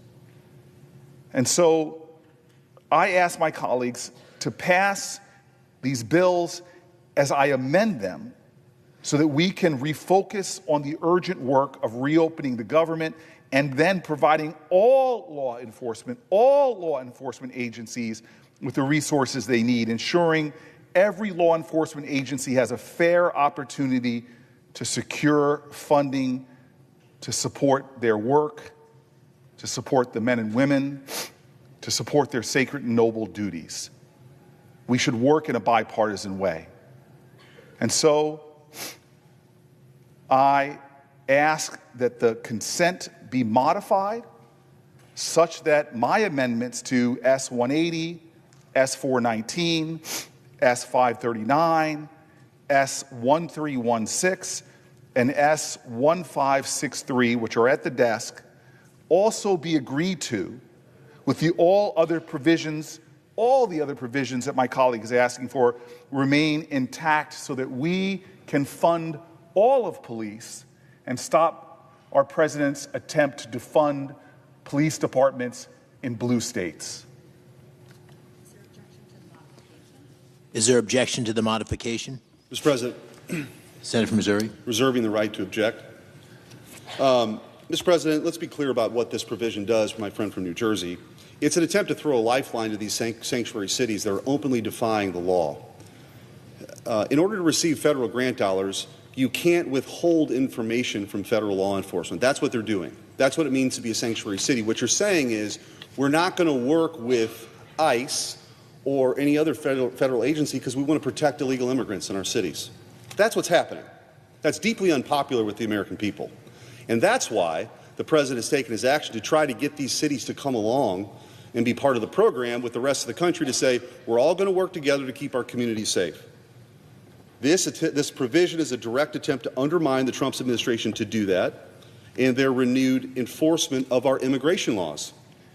I know some people got used to the last 4 years where 20 million people came here illegally and federal law enforcement was handcuffed by the Biden administration to actually enforce our immigration laws. So much so that the rhetoric that had been exhibited for that time now is carried over. And you see fire bombings, you see attacks on ICE officials, attempts to dox them, to destroy their families and their reputations, their finances, because they've been led to believe by many with the loudest microphones that somehow everyone's entitled to be here for as long as they want, that our laws don't matter, that borders are arbitrary lines on a map and we're all global citizens. And the white papers from the 60s and the 70s found their way into the halls of the highest offices in government. In the Biden administration, these Ivy League grads who wrote these white papers or read these white papers or indoctrinated by these white papers were suddenly in charge. Well, there's a new sheriff in town who actually believes in law and order. And so I would hope that city leaders who defy our federal laws shouldn't be entitled to federal tax dollars. Federal grant dollars are not entitlements. They're not unconditional welfare for the far-left activists. If you want federal funds, you have to comply with federal law. Sanctuary cities are in open defiance of federal law. They actively prohibit their officials from cooperating with federal immigration officers. They release violent offenders, suppress gang databases, and do everything in their power to prevent the men and women of law enforcement from enforcing our laws. That's what they're doing in sanctuary cities right now. Every one of the Police Week bills that I've offered for unanimous consent, and my friend from New Jersey is indeed a co-sponsor of, are very, very bipartisan. I can't actually believe we're in a place that we're going to be holding up that kind of bipartisan legislation when you see the violence against law enforcement officers in our country every single day. This is a lifeline to them, the help that they need, not just to do their jobs, but to be able to seek the services so they can be healthy physically and mentally. So let's be clear about what's happening. And my friend has, a few moments here to reconsider this. These are common sense. And if anything from last November we could take away, is that the American people voted for a return to common sense. And with that, Mr. President, I object. Objection is heard. Mr. President. Is there objection to the original request? Senator from New Jersey. Yeah, I have so much respect for my colleague. I want to respond to some of the things he said because, again, I just want to affirm that he is right on the urgency to help our police officers. He is right that states should abide by federal law that passes from this body. But what we have now is a president in his first term that didn't ever try something like this, which is undermining the will of Congress. This is really unprecedented. That has never happened.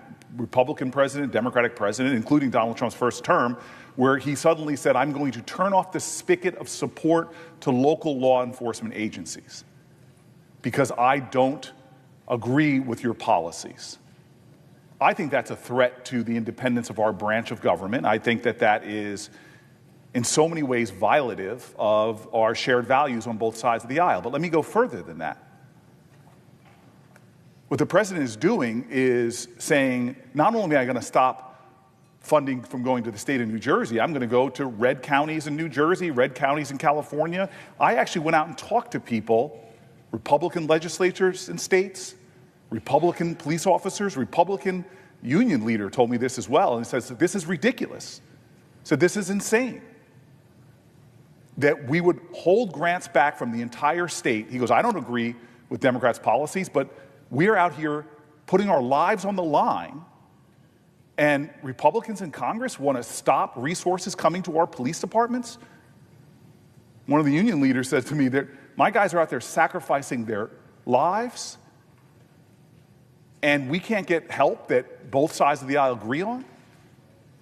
And so, yeah, my colleague and I disagree on domestic immigration policies. But one thing I don't agree on, because I was a mayor of a city that basically said, in order to keep my city safe, we're going to cooperate with the police department. Because it was an overbroad generalization that was made on the Senate floor that we're not supporting ICE and immigration activities. Because I know this up and down the state of New Jersey, not only do we support them, but we detail officers with federal immigration enforcement. I did it when I was mayor. You want to talk about cooperation, anybody who knows local government, from the FBI to the ATF to ICE, all over New Jersey, we are cooperating with federal authorities. What we have simply said, if we're responsible for local law enforcement, we're not going to do things that create such fear in our communities that immigrant communities are afraid to come to local police to report crimes. And that somehow, not in the first term, Trump's first term, but somehow in this term of office, that's a bridge too far. Well, let me tell you right now, the way that immigration is being pursued in our neighborhoods, where masked agents are coming out of unmarked cars, are going to court appearances and schools and hospitals, my local police officers are telling me how much more dangerous this administration is making communities, because people who are victims of crime now are afraid to go to local police officers and report those crimes. And again, this is not coming from politicians in New Jersey. This is coming from law enforcement officers that have said that we've created such a climate of fear in our country that just solving crimes is getting harder and harder because people are afraid to come to the police. So yes, we have policies that say there are certain things we won't do to maintain a community of trust within our communities. So I understand there is a lot of rhetoric. I can turn on shock news and all of that, but when you talk to the law enforcement officers in many of the most Republican parts of my community, they're outraged about what's happening right now. So again, we can debate policy on immigration, but to me, for a senator to allow a president to undermine the power of the purse relegated by the Constitution to this body is outrageous. It's never been done before. Not in Trump's first term, not by Bush, not by Reagan, not by Clinton, not by Obama. We are in new territory here in our country where we see a president encroaching upon our powers, and I can't be complicit in that. Everybody in this body, I would never question any of my colleagues on either side of the aisle. We all want our local police departments to not only be able to do their job, we all actually want to have more equipment and more resources. That's why these bills are bipartisan. But how could we allow bipartisan bills passed out of the Senate to then be stopped in a partisan way by a president who is then going to choose red states and hurt blue states, even though my state has millions of Republicans who deserve to have their communities safe as well. I'm standing today just to say, let's use common sense and help our police officers together get this resources desperately needed out to our communities now, and not let this fall victim to something that wasn't even an issue in Donald Trump's first term. And so I object. I object. I object. Objection is heard.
Well,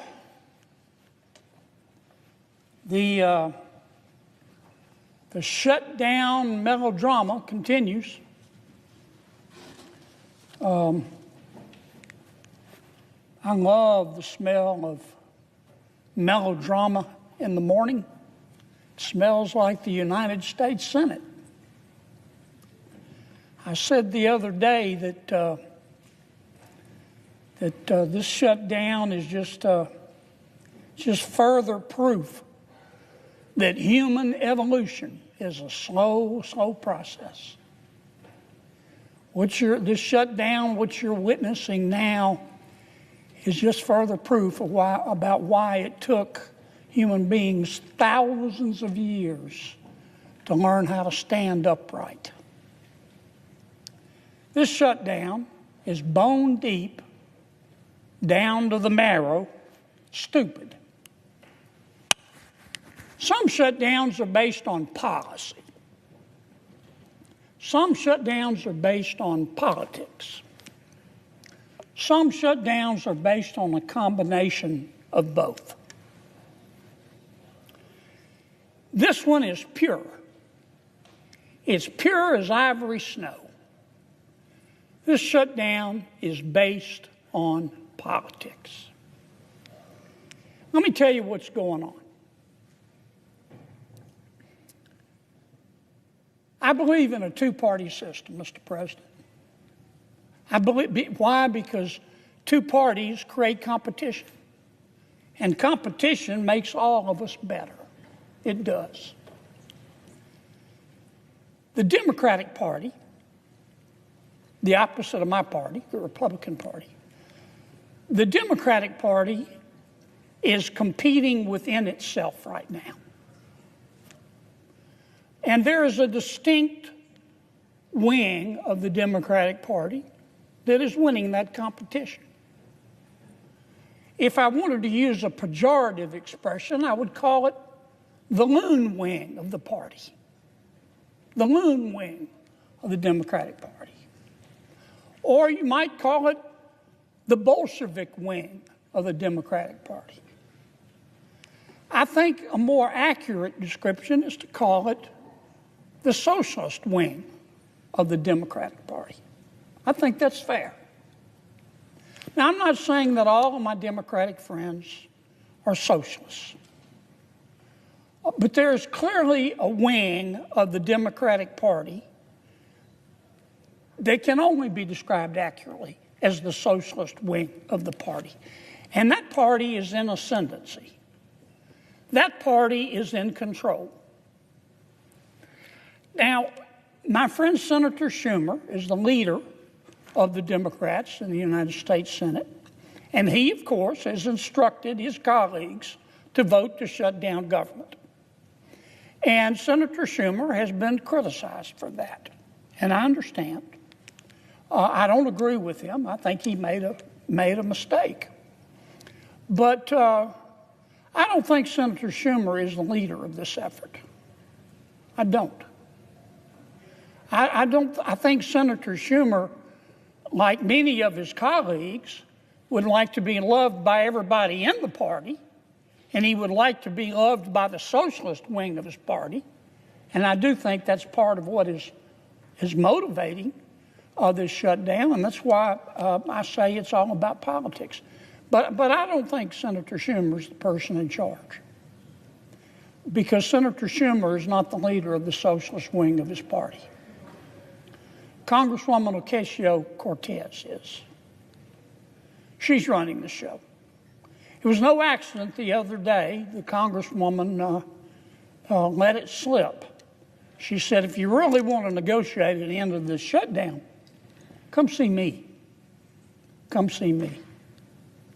And I think any fair-minded person has to look right now and say that the two leading members, the quarterback, the two leading members of the socialist wing of the Democratic Party, the quarterback is Congresswoman Ocasio-Cortez. Now, her substitute is Senator Bernie Sanders.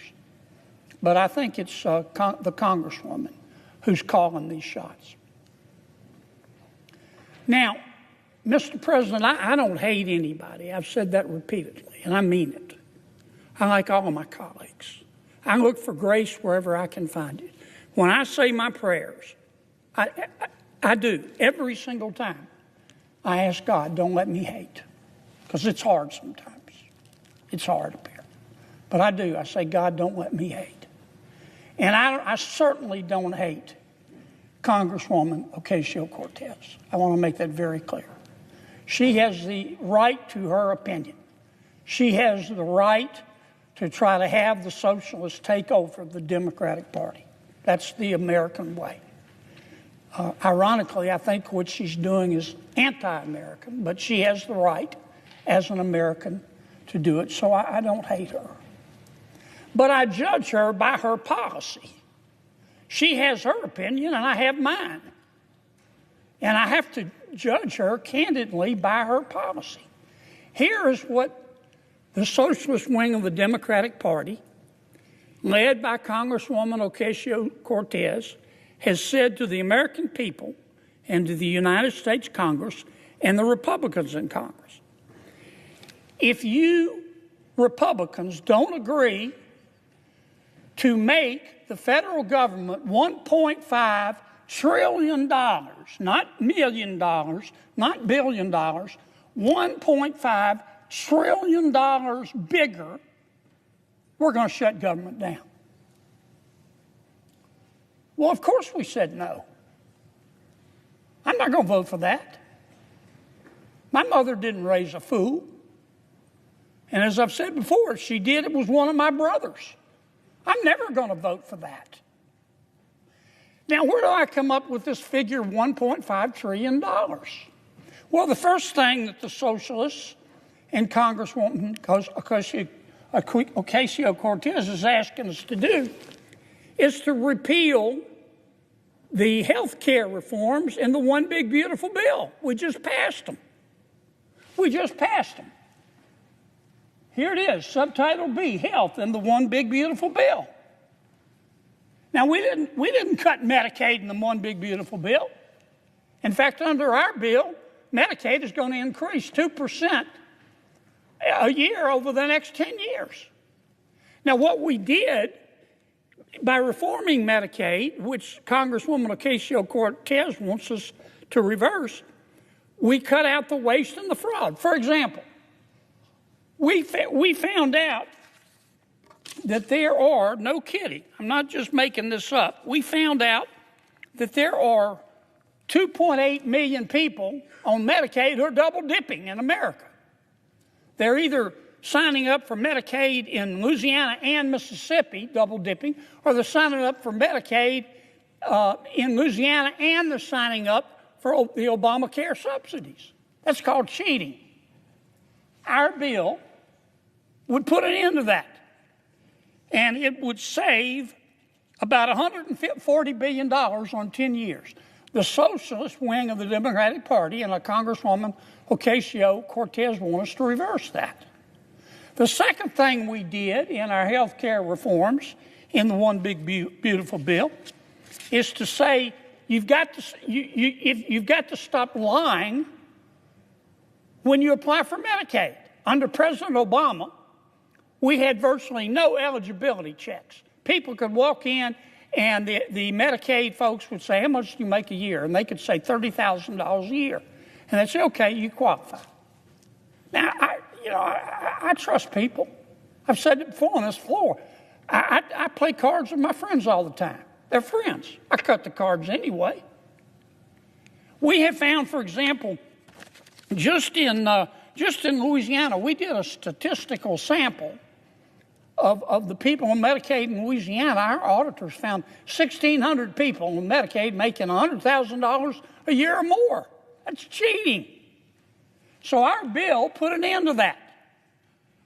Congresswoman Ocasio-Cortez and the socialist wing of the Democratic Party want us to put it back. They want to let people cheat. What else are the socialists asking for in this $1.5 trillion? Well, they're saying we don't want people who can work to work. We put a provision in our bill that the Congresswoman and the socialist wing of her party want us to take out that says, look, if you're between the ages of 19 and 64 and you're able-bodied, we're not talking about a mother with a sick child in her arms, you're able-bodied, you're perfectly healthy, and you don't have any dependent kids at home, then if you qualify based on income, we'll give you Medicaid, but you have to work. You have to work 20 hours a week or go to school 20 hours a week or do community service 20 hours a week. Because the free enterprise system, jobs, have done more to lift people out of poverty than all the social programs put together. That's what's called a work requirement. What's wrong with that? Those who can't work should work. Our welfare programs were meant to be bridges, not parking lots. Congresswoman Ocasio-Cortez and the socialist wing of her party want us to reverse all of that. What else do they want us to do? Well, they're upset at us over the Affordable Care Act. Now, let me tell you what all this is about with the Affordable Care Act. Under Obamacare, if you are a low-income American, you're entitled to Medicaid. If you are a middle-income American, you have a job, then chances are you get insurance through your employer. Most people do. But if you're in the middle, you make a little more money than the poverty level, but you can't get insurance through your employer, we provide what's called the Obamacare exchanges. So when we talk about the Obamacare subsidies, that's what we're talking about. It's about 24 million people. And it was meant for lower income people. Up until 2019, it was all for low income people. And then in 2019, without any Republican votes, President Obama said, look, we're in a pandemic. We're going to raise the limit. We're going to say there are no income limits on Obamacare paid for by the taxpayer. We've got 24 million people on Obamacare. When they raised the limits, you can make any amount of money and still get a subsidy. That added about 1.6 million people on Obamacare. Obamacare was meant for people who make from roughly $30,000 a year to $130,000 a year, families of four. Now, because President Biden raised the cap, we've got people making $600,000 a year, $150,000 a year, families making $200,000 a year, getting subsidies from the American taxpayer. Why? Because they said we needed it in the pandemic. The pandemic is over. And that's why the Democrats, when they passed the bill, put in a provision that says at the end of this year, those extra subsidies are going to end. Congresswoman Ocasio-Cortez says no. Until you agree to let them continue, to let anybody at any income level get subsidies, we're going to shut government down. That's their third demand. And that is part of the $1.5 trillion. And finally, of course, the Congresswoman is saying we want you to give $500 billion, not $500,000, not $500 million, $500 billion. We want you to give $500 billion to the Corporation for Public Broadcasting because we like what they say. Well, we just eliminated money for all forms of media in the Affordable Care Act. Now, those are the demands. Those are the demands. I'll mention one more. Congresswoman Ocasio-Cortez got very, very upset, as did the socialist wing of her party, when the president sent over what's called a rescission package. Basically, President Trump just said, we want you to take some stuff out of the budget that we think is wasteful. And we did. And that upset the Congresswoman. She's entitled to be upset if she wants to. But that really upset the socialist wing of the party. And so we took out, and here's what they want us to put back in. We found that under President Biden, they were spending $3 million for circumcisions and vasectomies in Zambia. We took that out. The Congresswoman says, we're going to shut down government until you put that back in. We found $500,000 of American taxpayer money for electric buses in Rwanda. We found $3.6 million for pastry cooking classes and dance focus groups for male prostitutes in Haiti. I kid you not. I'm not making this up. That was in the budget under President Biden. We took it out. Congresswoman Ocasio-Cortez in the socialist wing, the loon wing of the Democratic Party, says we're going to shut down government until you put it back in.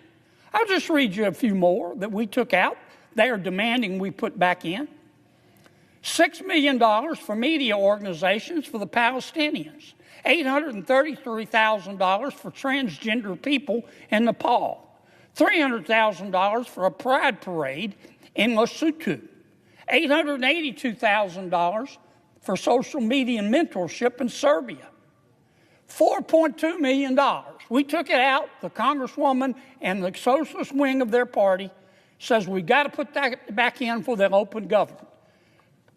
$4.2 million for lesbian, gay, bisexual, transgender, queer, and intersex people in the Western Balkans and Uganda.